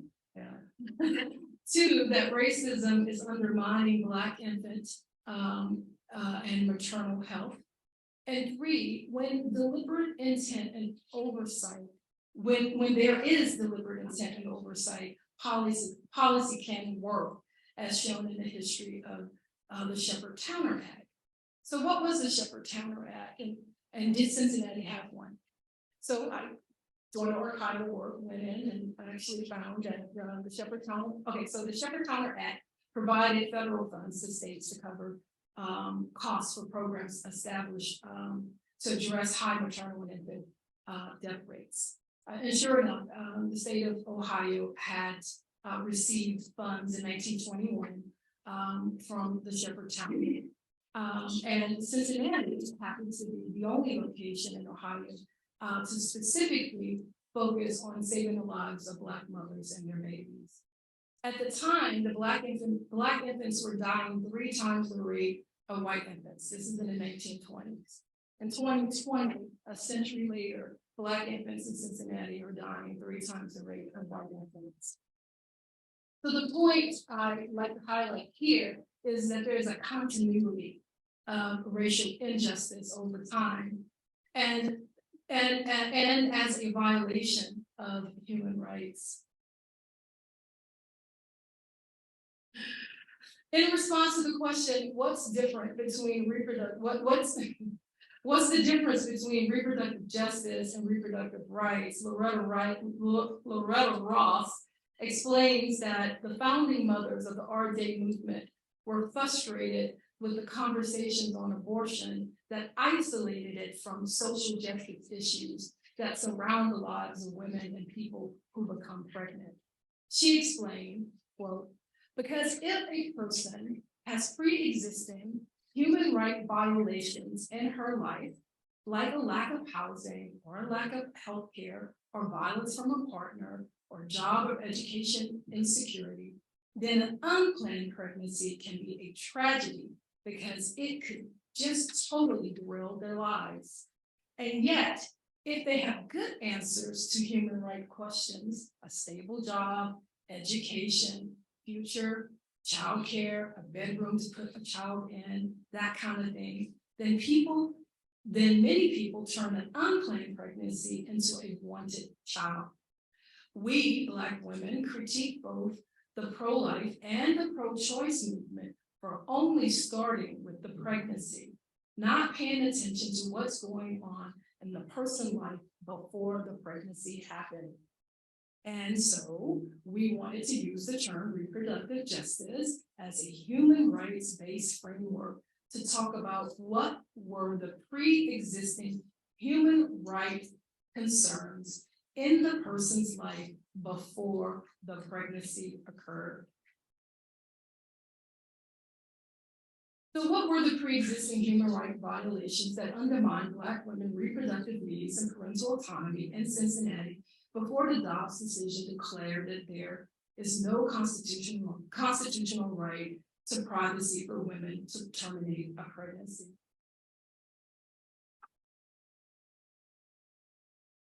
So to save time, I'm not going to go through the contents of the slide. It's just about the methods. But I will highlight that the interview guide that was utilized in the study covered a couple of topics. It covered girlhood, childhood, adulthood, womanhood, parenthood, motherhood, abortion needs and care, material and emotional, financial, and spiritual.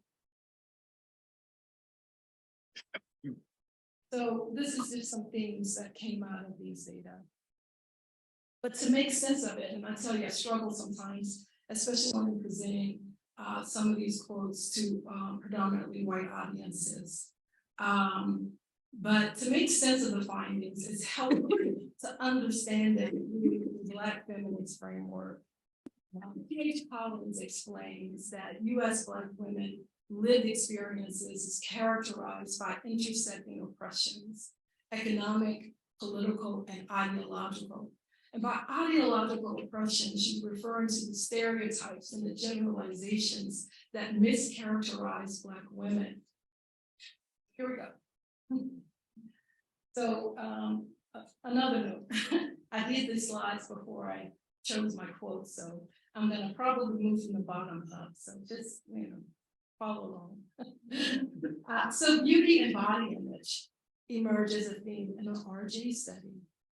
Women are often valued and devalued based on what they look like. Beauty in the United States reflects white supremacist ideas that prioritize white and light skin, straight hair, and European features. Persons who are aligned with these ideas are deemed beautiful, while those who deviate farthest away are deemed ugly, and by everyone, including members of their own group. And because these ideas are often internalized and validated over and again, especially in media, books, billboards, movies, TV, even something called digital racism, online dating platforms. This shows up as an oppressive force, particularly for women and Black women especially. To the question, what was your impression of Black girls growing up? Many respondents spoke of beauty aesthetic and their failure to meet white racist thresholds that others held for them. This sense of devaluation from an early start in life makes one feel underappreciated, unseen, and even invalidated. And this can lead to low self-esteem and even self-hatred, like in the case of Brooke, who at one point refused to look at herself in the mirror. It makes you not only feel low about yourself, you may also feel the urgency to please others, even when it means compromising your own dignity and values to feel wanted, desired, appreciated, and noticed. Older men often recognize this vulnerability and they exploit it. They prey on young girls, tell them that they're beautiful in one breath and remind them that they're ugly, at least that's how the rest of the world might see them as ugly. That no one else might desire them or want to be with them. So I asked Brooke, as a child, what was your impression generally of Black girls? She responded that they were ugly and dark, and the darker you were, the uglier you were. Your hair being nappy opposed to wavy, just all that stuff is stigmatic. My grandmother was color struck, and I was one of the darker kids, and my grandmother was funny. Because she was dark skinned, she had self-hate, she didn't like herself. She was born in the 1920s. She talked about tar baby and stuff like that and how she grew up.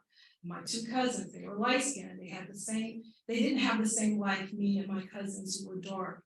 You could tell the distinct difference on what we got and how we were treated because of our skin color. Later in the interview, she reflected, because I felt like I was rejected, my mother didn't want me. I'm growing up this whole time. My mom said, if I didn't have you, I wouldn't have this life. If I didn't have you, if I wasn't ever pregnant with you, like I would never exist. Then her life would have been so much better. So that's one thing I had to deal with off front. I'm still in a quote. Then you got persons telling you that you need to go and wash your hands all the time because I'm dark skinned and my hands ain't bright enough like my mixed cousins. So that means I'm dirty. So go wash your hands, go wash your neck, go wash your face, go wash your body like you're dirty. Wasn't dirty, I was dark skinned. I don't think I looked at myself in the mirror for a long time, like literally did not comb my hair. I wasn't looking at myself. I never looked at myself, period. Low self-esteem in girls can indeed lead to sexual compromise. sexual compromise leads to higher risk of unplanned pregnancies and STIs. Something deemed ugly has little value, and if it has little value, people are less compelled to protect it and love it. Adultification also showed up in this data. Nikki Kendall talks about the fast tail girl, and young girls basically being thought of as sexually mature by others at ages as young as 12 or even as early as 9. Resilience was another theme, another thing that showed up in these data when we reflect on the dehumanizing experiences of Black women to be strong and resilient. Black women are conceptualized by others to be everyone else's kneading post and to be made of steel. When this trope of strength is internalized, it prohibits Black women from showing up and expressing fragilities. And if you cannot show your fragilities, you inadvertently conceal your humanity. You are then, by consequence, superhuman. Lucy commented that Black women were expected to be shapeshifters, to be what other people needed, to quote, bend over backwards and be like slaves, to take care of others, to be breadwinners, emotionally nurturing, to be the best me possible, best in their careers, and the best of, and to be the best what others need. Likewise, Olivia states, when I think of women, we are the backbones. We take care of ourselves. We have a lot on our shoulders. We have to uplift. We are expected to provide and take care of others. Others expect us to be the motivator, the backbone, the front bone, all of that to be their support. Making sure others are taken care of, to be motivators, to be a back and front bone is exhausting and victimizing. These exhausted Black women then are seen by others as having an attitude or as being rude or aggressive. But Sophia explains she believes that this too is a performance. She explained that because Black women don't want to be taken advantage of, sometimes they put on their quote unquote mean mug. I asked, tell me about that. How so? How do you see Black women as often victimized, and by whom? Who's victimizing them? Sophia explains, who isn't? I mean, we victimize each other. We're terrible. We are our own worst enemy. So Black women victimize Black women. Black men victimize Black women. White men victimize Black women. The government victimize Black women. White women victimize Black women. I think Black women are at the bottom of the totem pole. It's the white man, the white woman, the Black man, then the Black woman. So we're victimized, we're discriminated against, we're prejudged. Our bodies are sexualized. Yeah, we're tired, we're exhausted, we're taken advantage of, we're not paid, we're supposed. Another thing that emerged was this idea of stigmatized mothering, the baby mama trope, and another that I didn't anticipate, which was the mistrust of childcare services. When discussing motherhood or parenthood, respondents raised concerns about stigmatized mothering and the baby mama trope. The baby mama trope was more complicated than I realized.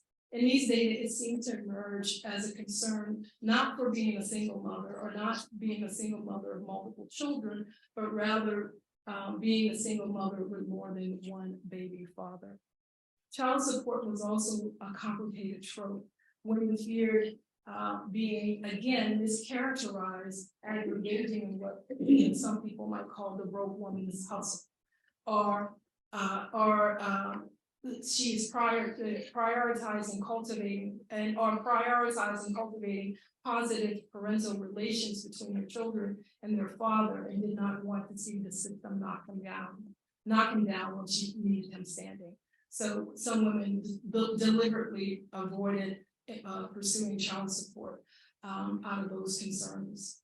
Daycare mistrust was another thing that emerged. Mothers explained that the challenge they had in finding affordable daycare and their mistrust of services available to them.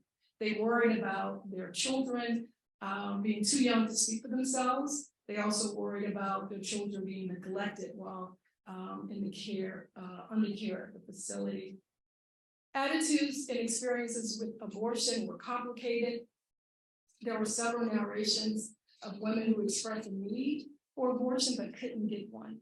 For example, Brooke, the person I mentioned earlier, mentioned having been forced to carry a pregnancy to term, conceived through sexual assault from a family member, a family friend who was a married man when she was only 15. And while he was willing to pay for the abortion, her grandmother denied her the right to have it. As an adult, she recalls having to rely on her ex-husband to pay for an abortion, and you know, paying up to $1,000 and having to travel 2 days. I thought about, gosh, I can't remember your name, your presentation. Yeah, because this same person, I had to look it up in the transcript, was when that pregnancy, the first one, ended up giving the child up for adoption because she had postpartum, the one that she was forced to carry to term. So yeah, anyway, and then there was Aaliyah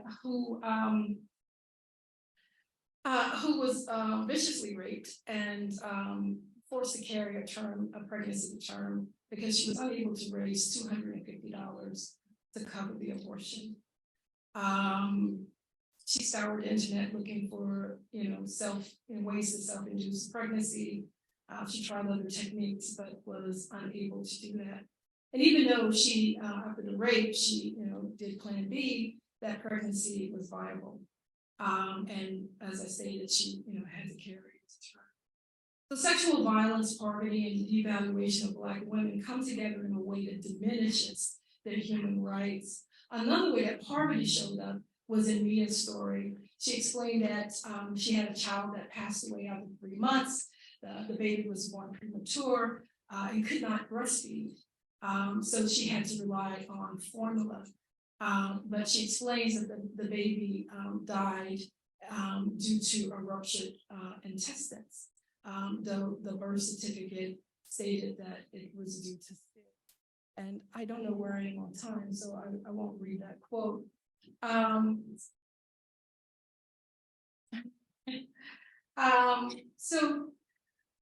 Whether the child died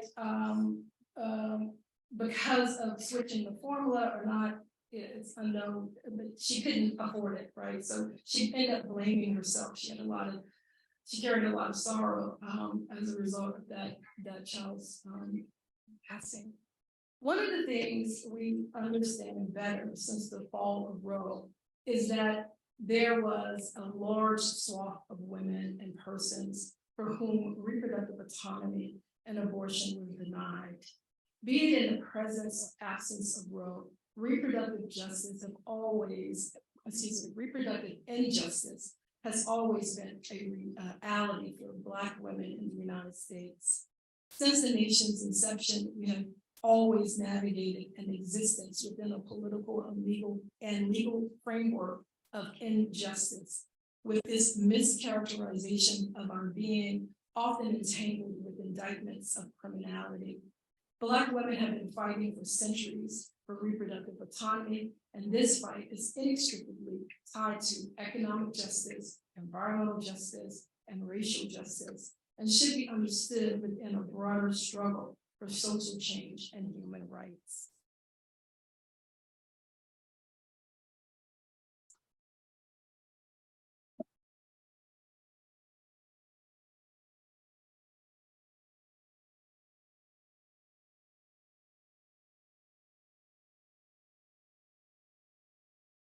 It was a beautiful quote by Pauli Murray.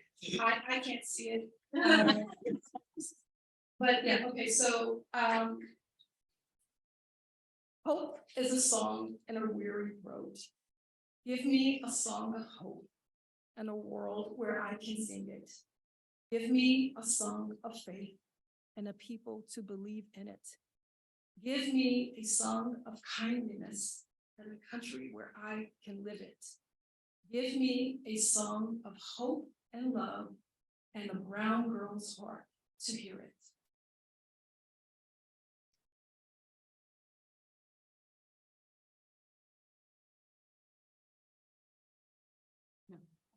No PowerPoint. Okay, well, we're almost home. I was saying earlier that I feel like I'm in this unique spot where I'm both tired and over caffeinated. So I'm not sure what the results are going to be. But I want to thank Jesse and Case Western for organizing this amazing event and for inviting me. And really thrilled to be part of this panel. As we think about new strategies to protect abortion, as we've been talking about all day long, we recognize that the constitutional protections in Roe and Casey were never enough to ensure that everyone had real access to abortion, or to prevent criminalization of people who self-managed or suffered obstetric emergencies. Way prior to Dobbs, which last summer and before, which seems so long ago now. Great work was done, as Farah talked about earlier, by If When How and Pregnancy Justice to document and provide criminal defense for people prosecuted for self-managed abortion or pregnancy loss.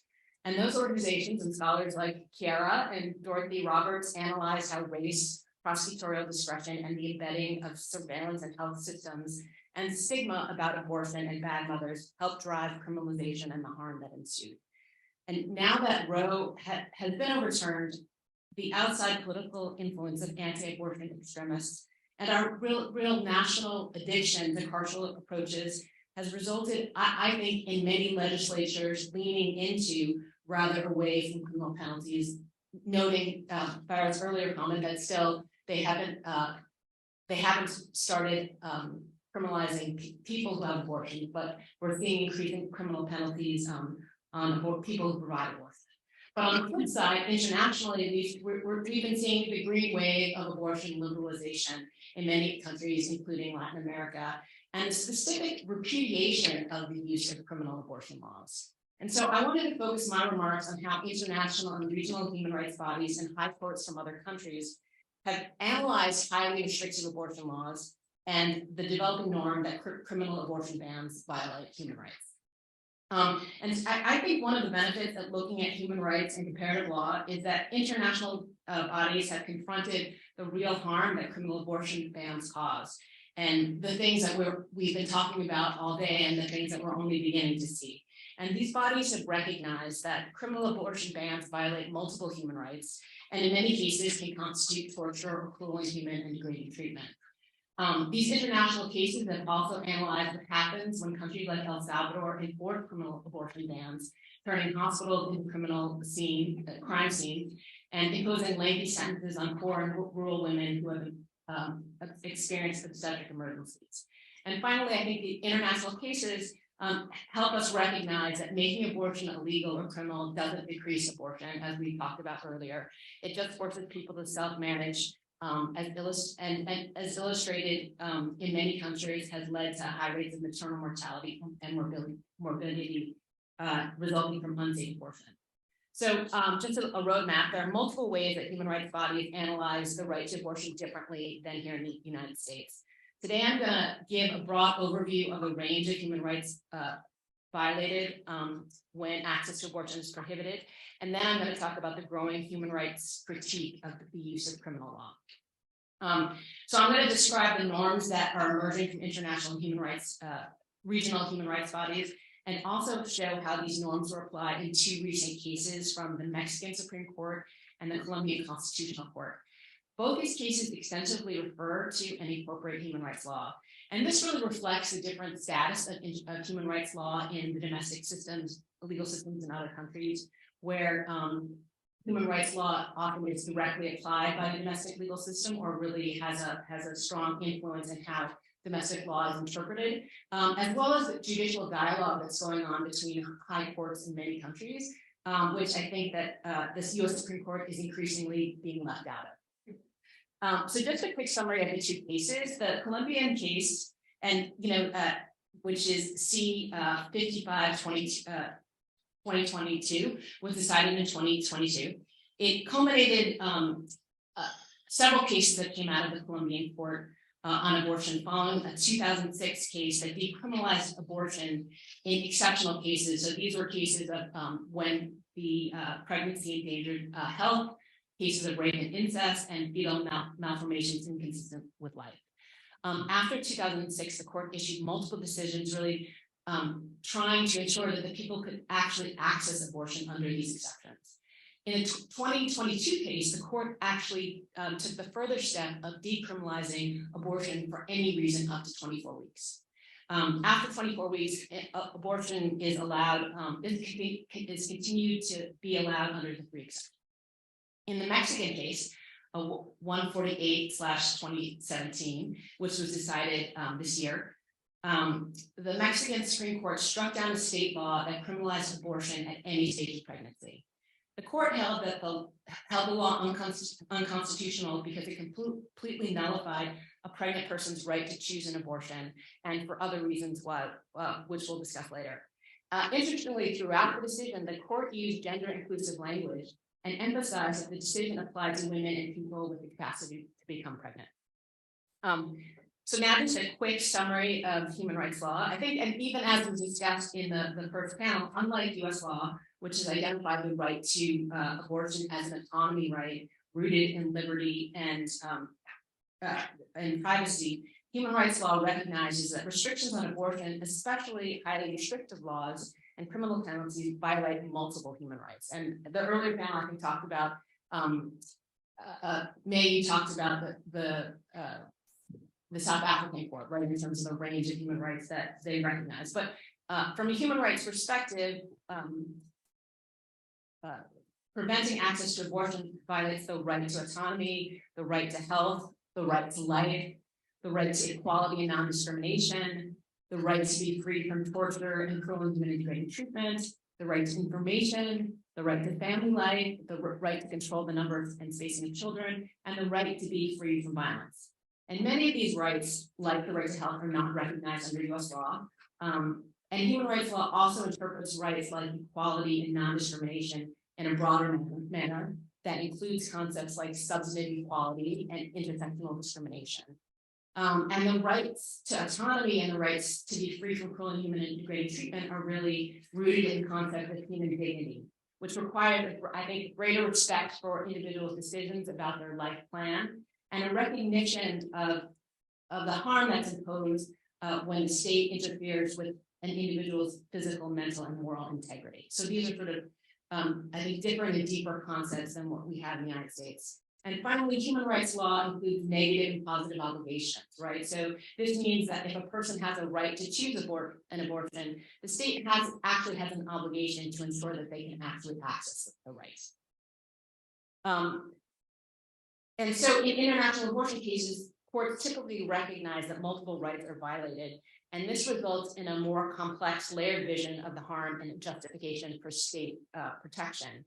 And I think this really contrasts with Justice Alito's literal textual approach and his language in Dobbs, really, where he mocks the Roe court's analysis as unfocused because, as he says, it suggested that the right to abortion had been found to spring from no fewer than 5 different constitutional provisions: the first, 4th, 5th, 9th, and 14th Amendment.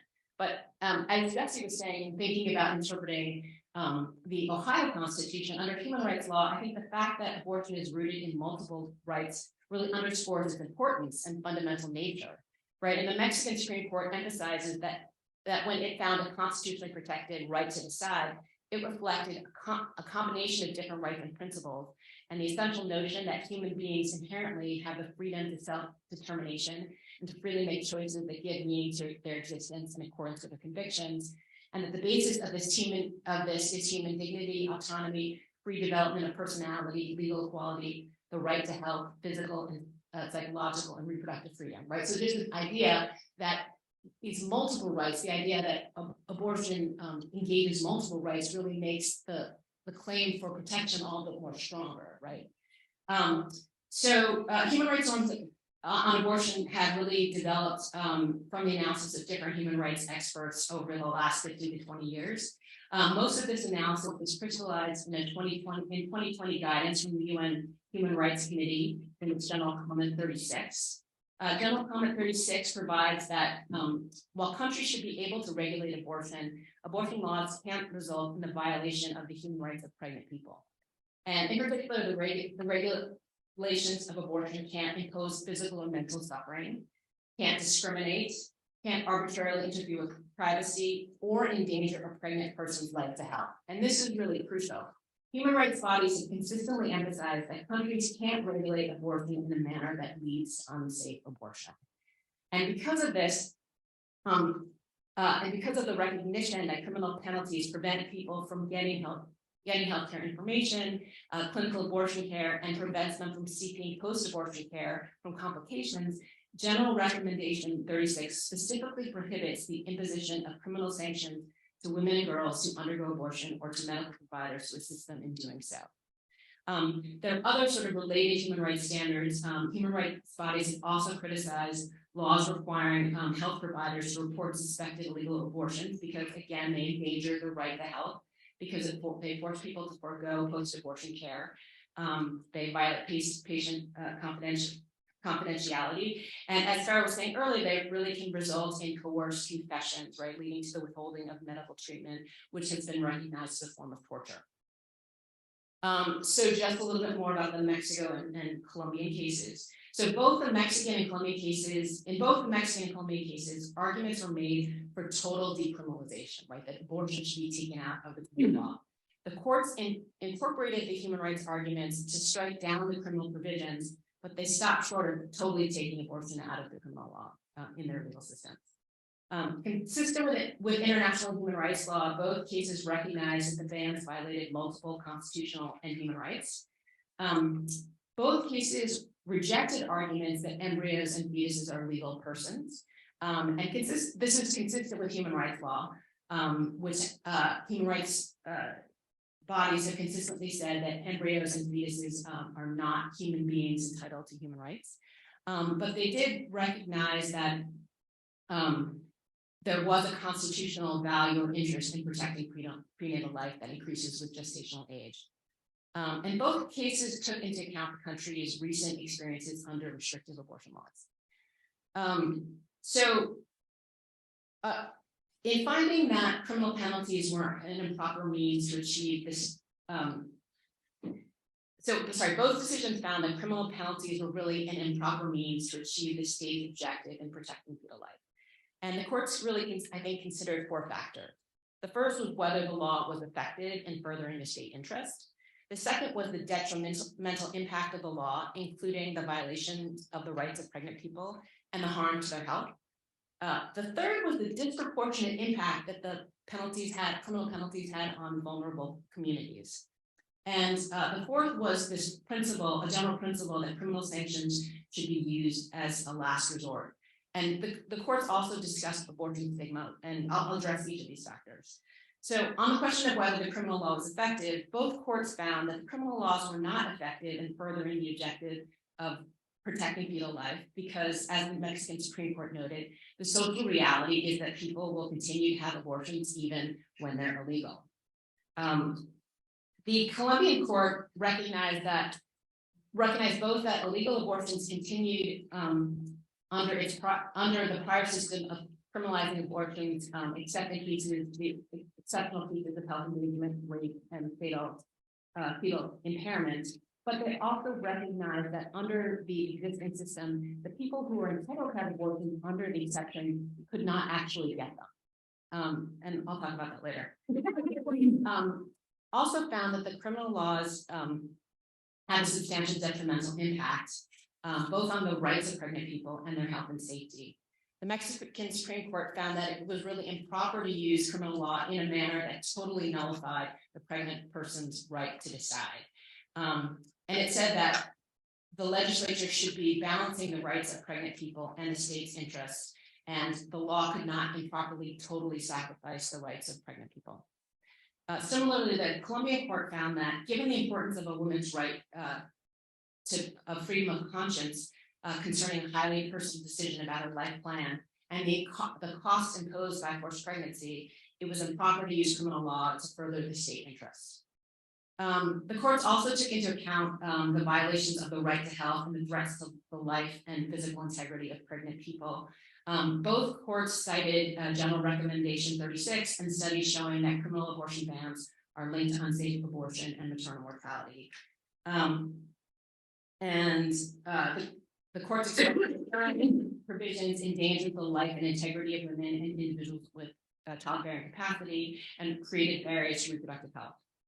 And this I thought was really interesting, just in terms of the contrast to the methods adopted by U.S. courts. The courts criticized the disproportionate impact on marginalized and vulnerable communities, and this was a specific reason for disavowing using the criminal law.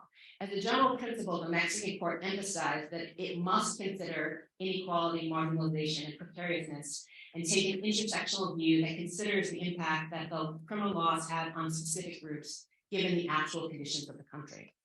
In doing so, the court concluded that the criminal provisions must be struck down because they aggravated social inequality, because people in situations of economic marginalization, education inequality, and social precariousness were more likely to be criminally prosecuted or to get unsafe abortions.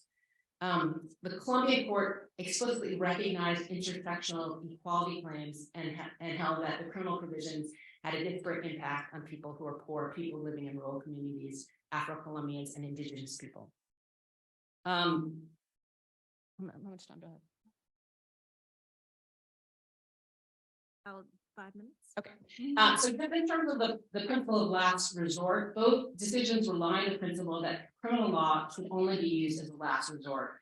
The Mexican court invoked the principle of ultima ratio, which requires alternative ways of solving public problems before invoking criminal law.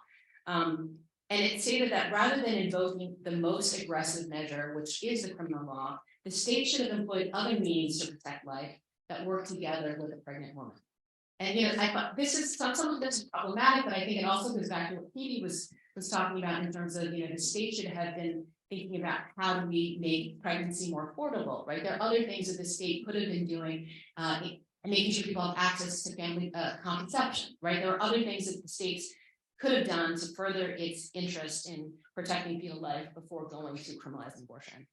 And the Colombian court specifically noted the legislature's repeated failure to adopt laws that ensure that people had access to abortion under the exception system, and to provide support for women who were actually forced to give birth, and emphasize that the criminal law should have really been the last resort. And finally, the courts emphasized that criminalizing abortion, that an important byproduct of decriminalizing abortion would be reducing abortion stigma. And that by decriminalizing abortion, it would end the association with abortion with crime.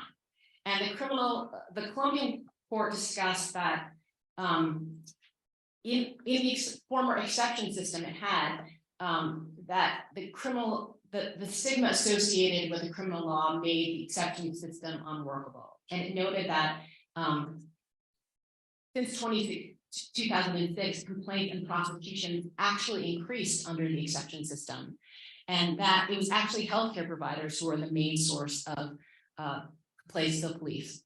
And this, I think, reflected confusion about the law, but also just the stigma, right? As healthcare providers sense that people are coming for abortions, there's something wrong and we need to report them. So just a few notes in closing. I think my remarks really have focused on the development of human rights norms and legal cases in Colombia. I want to recognize that there's a lot of work in terms of the implementation of this decision, and I think it's really going to be a challenge in both countries where there really needs to be social decriminalization and through organizing education. I think also in both countries there's going to be a need to train and educate healthcare providers about how to perform abortions and also about their duty to provide abortion. I think that it's sort of ingrained in them that they're supposed to be reporting abortions and not recognizing that it's actually part of their healthcare obligations.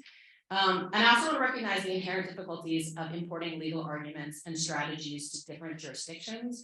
In addition to that, the fact that we have a different legal structure, I think our country has a unique history and culture, which includes structural racism, lack of recognition of class as an axis of discrimination, and a commitment to carceral approaches, which I think might make it more difficult to adopt the norm that abortion care should not be criminalized.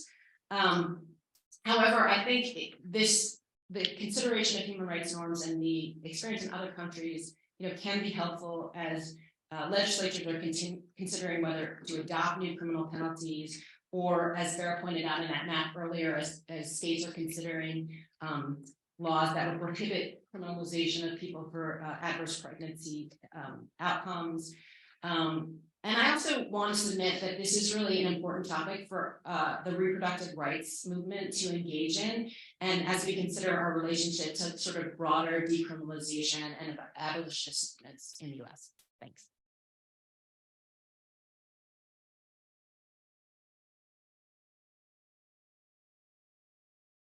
So much for that fascinating set of presentations. What a great ending with a bang, kind of. Also, I don't know before if there are I'm sure there are questions, but I've been getting my phone's been blowing up.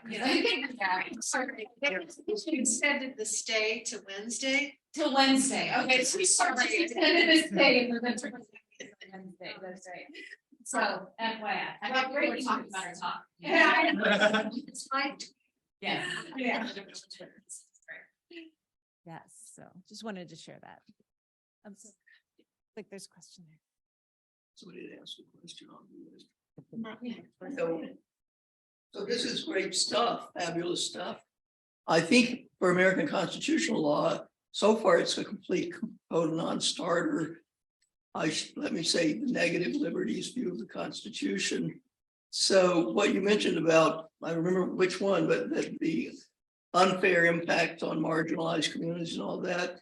So the abortion funding cases totally captured the view that poverty is a pre-political condition. The state did nothing to cause poverty, that the economy just happened naturally and has nothing to do with anything government does. So people are just poor because you know how it is, people decide to be poor.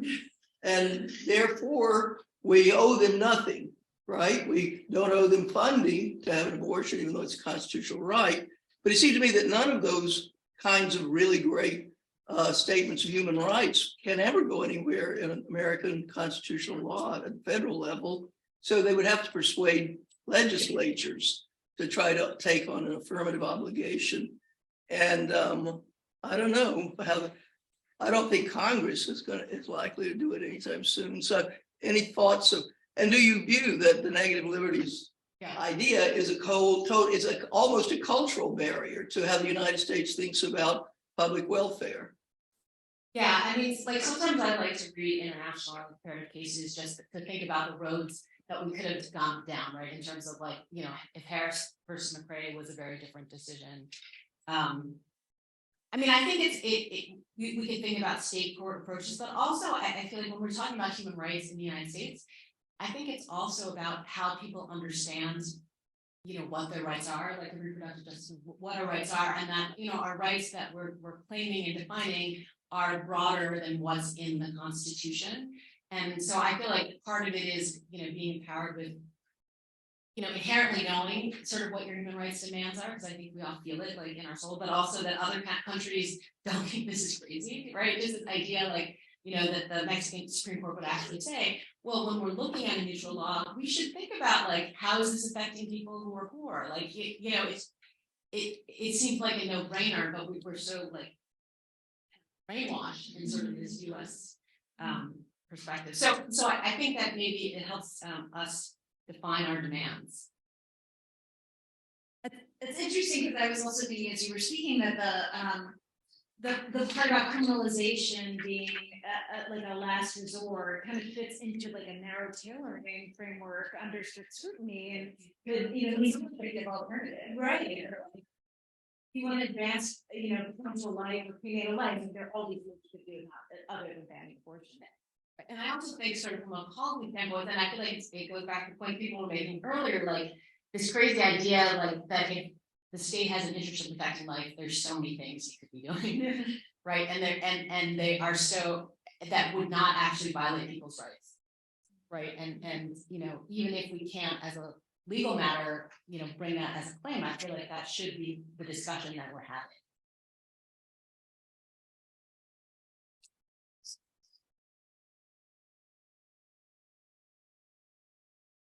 That could be legislative as well. I mean, the idea that the way we show maternal mortality rates internationally and say, shouldn't the US be so ashamed to be here on the list? The idea of other countries have thought this way, why can't we? I think could still be persuasive in multiple, not to say like, oh, we're better than other countries, but it is a shaming tool. And I remember I was on the NAF board with a member from Colombia who was representing the Latin American folks.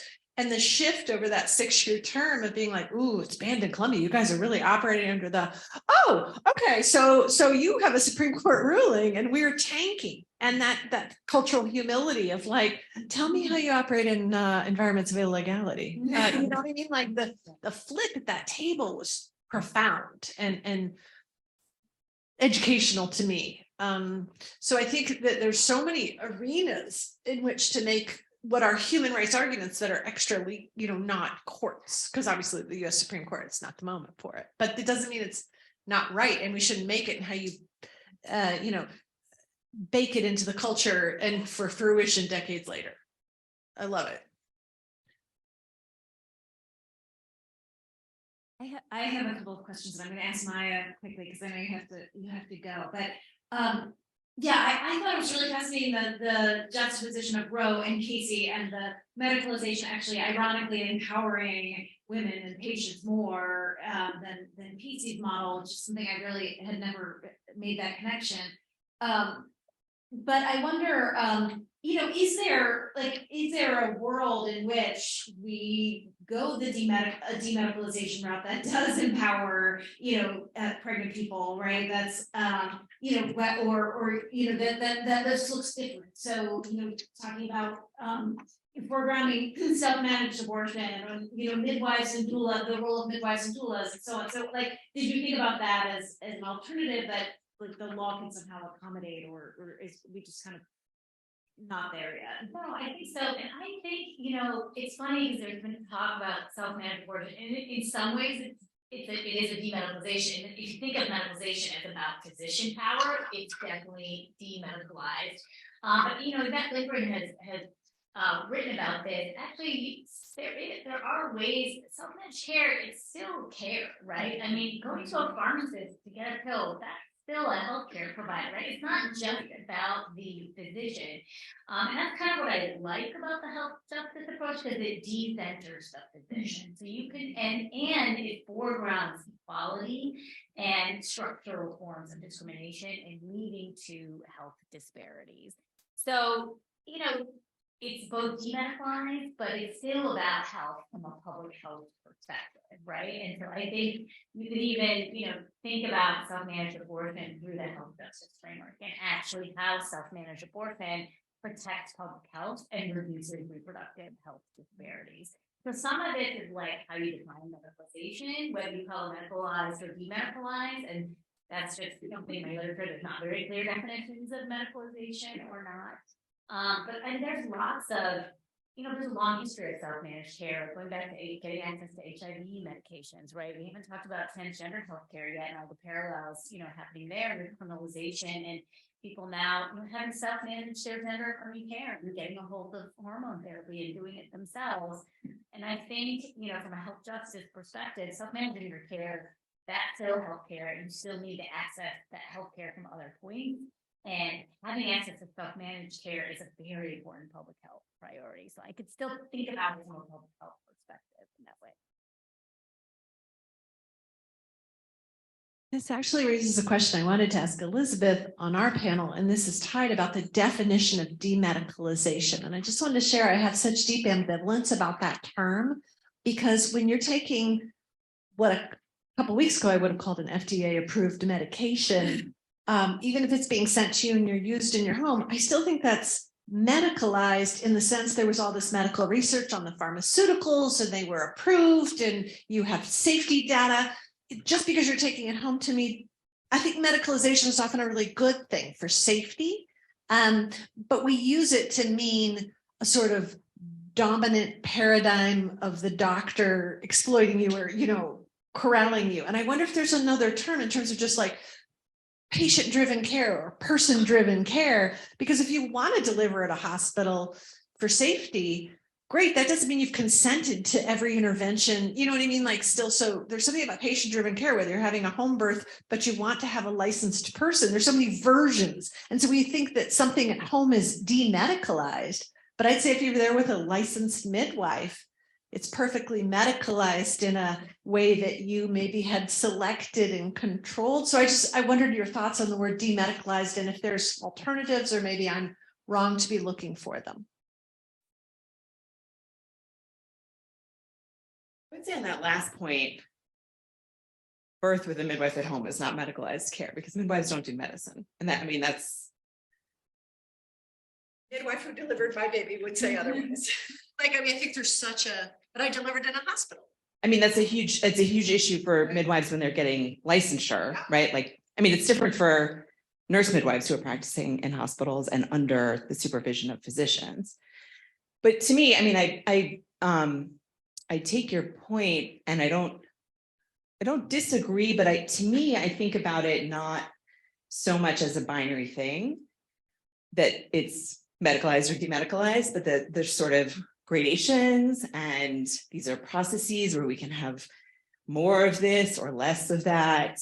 And that it does, there are meaningful differences, even if you're taking pills, where you're taking them, how you get access to them, what the conditions are of having that experience. And to me, there's a big difference between talking about medicalization and medical civil rights and health justice, like that we can't use the terms medical and health, medicine and health interchangeably and sort of loosely, right? That those are very different things. Talking about a public health approach is really different from talking about a medicalized or demedicalized approach. And so I think there's room, and in some contexts, at least, real value in being able to identify how something looks demedicalized, what that brings in terms of patient-centeredness, yes, but I think that that's only a slice of it. I think that there's a lot more going on there in terms of power and control, autonomy, right? All of these kinds of things that are not captured by any other existing frame or language currently. And maybe that's a failure of our collective imagination. And we need one to try to have more clear lines about what we mean in these different contexts. But I don't think it's inconsistent to have that sort of, to think about some of these trends as demedicalizing and still say, we care about safety, we care about people getting screened before they take the pills, right? Or, that there can be movement between those spaces, but it still can be a less medicalized process. And I think that happens a lot in the childbirth context in terms of like the degree of intervention, the nature of the interventions, the degree of a patient's like participation in the decision-making can make it feel more or less medicalized in a way that matters a lot for patient satisfaction with the childbirth experience, their experience of trauma as a result of, sort of feeling pressured into interventions. And I see that as all connected with the sort of degree of medical authority that is asserted or present.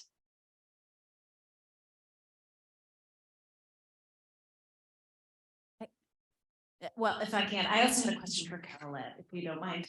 So I, with being in this sort of law and policy space, and I know you're writing to often a different audience, right? But thinking about like your incredibly powerful research, and of course we work together on things too,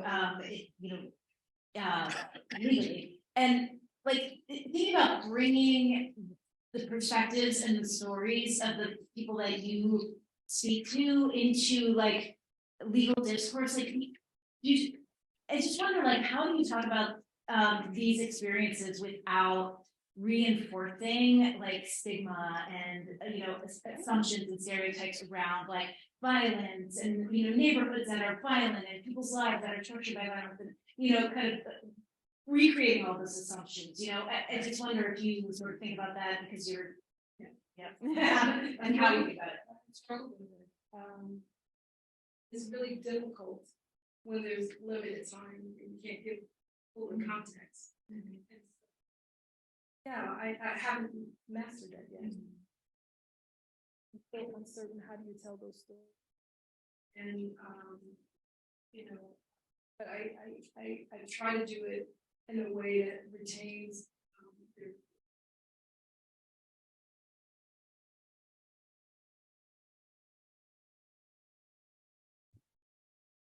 Their various.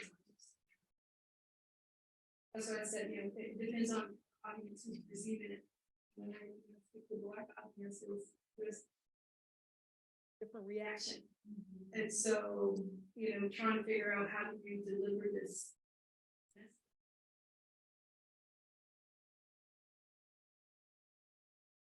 And similarly involved with the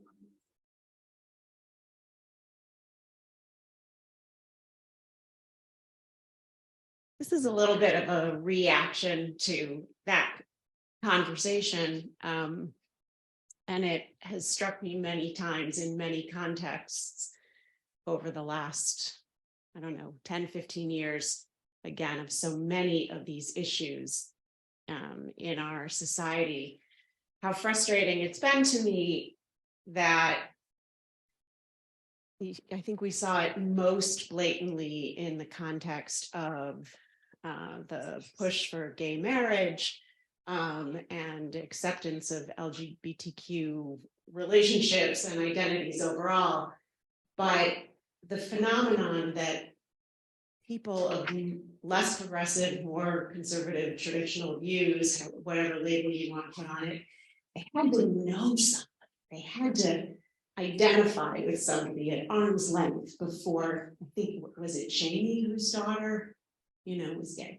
And it took that, and I've been a sort of a career clinical ethicist and focused on the person-to-person communication about complex, controversial issues. And I've just often been frustrated by that fact that it takes literally an arm's length transaction to enable someone to see to another person's lived experience. And Jesse's question to Professor Norwood reminded me of that, and I thought of things like the poverty simulations and other exercises that sort of sometimes are invoked in nonprofit organizations or corporate DEI kind of trainings. We certainly use simulations in the law school for lawyering skills, but a tool like that would encourage people who aren't able to view data like yours without attributing stigmas to it. Again, it's impossible. I don't want to say it's impossible. It's hard to think about on a societal scale, but it just seems to me a potential tool.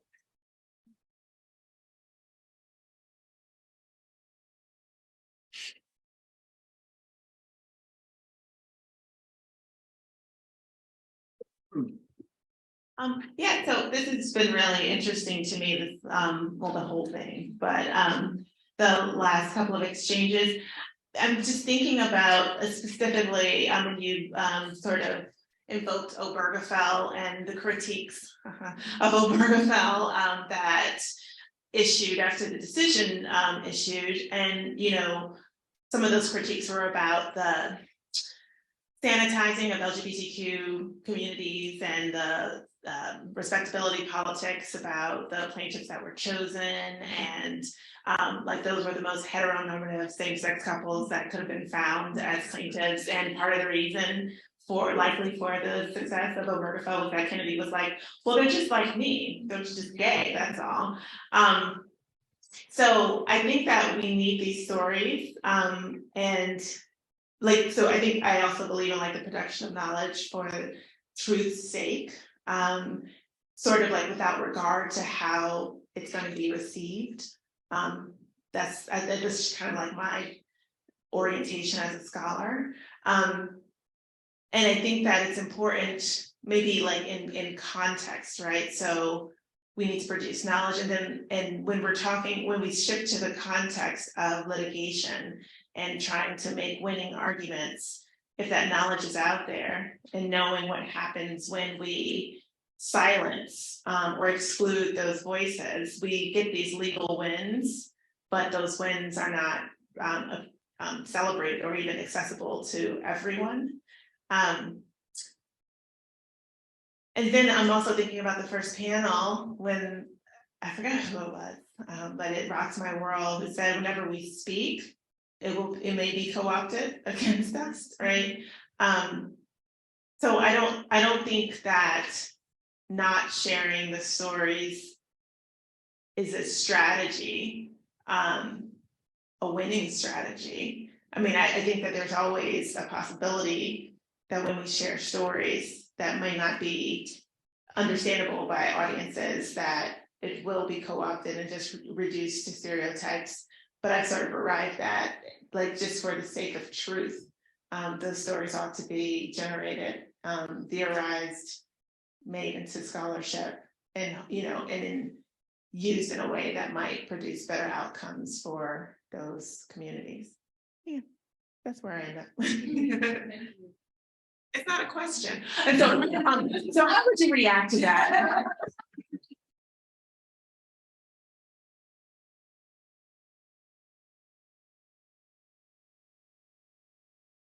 Like we have one. Yeah, I would. well, on what I was saying earlier about poor folks, and you mentioned, well, there are ways to try to educate people, but the public discourse tends to be dominated by what's wrong with poor people. So it's all about demonizing people. And I'm not quite clear on how you break through that, because you have socially prominent voices.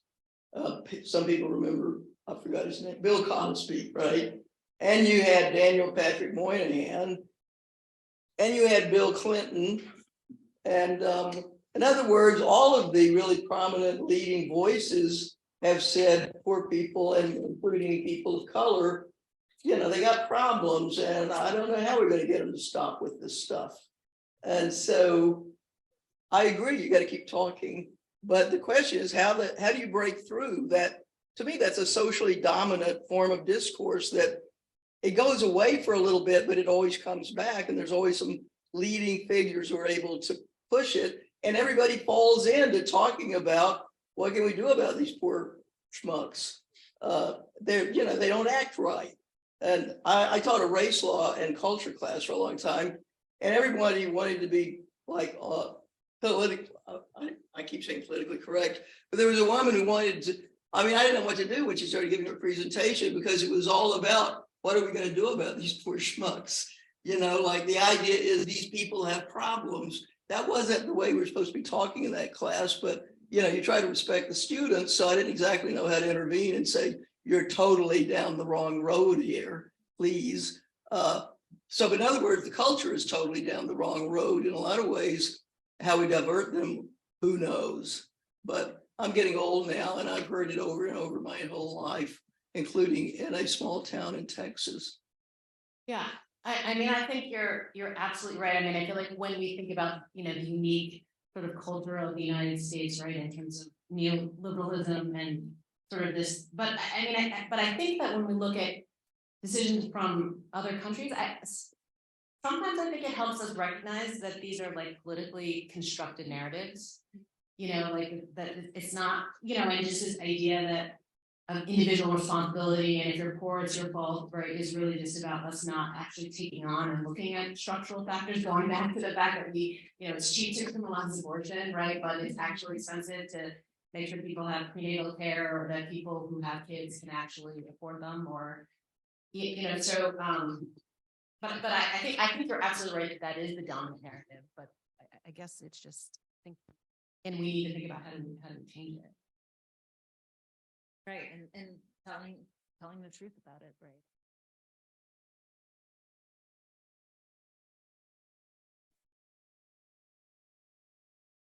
There's no other questions. On that note, I want to thank our panelists here today.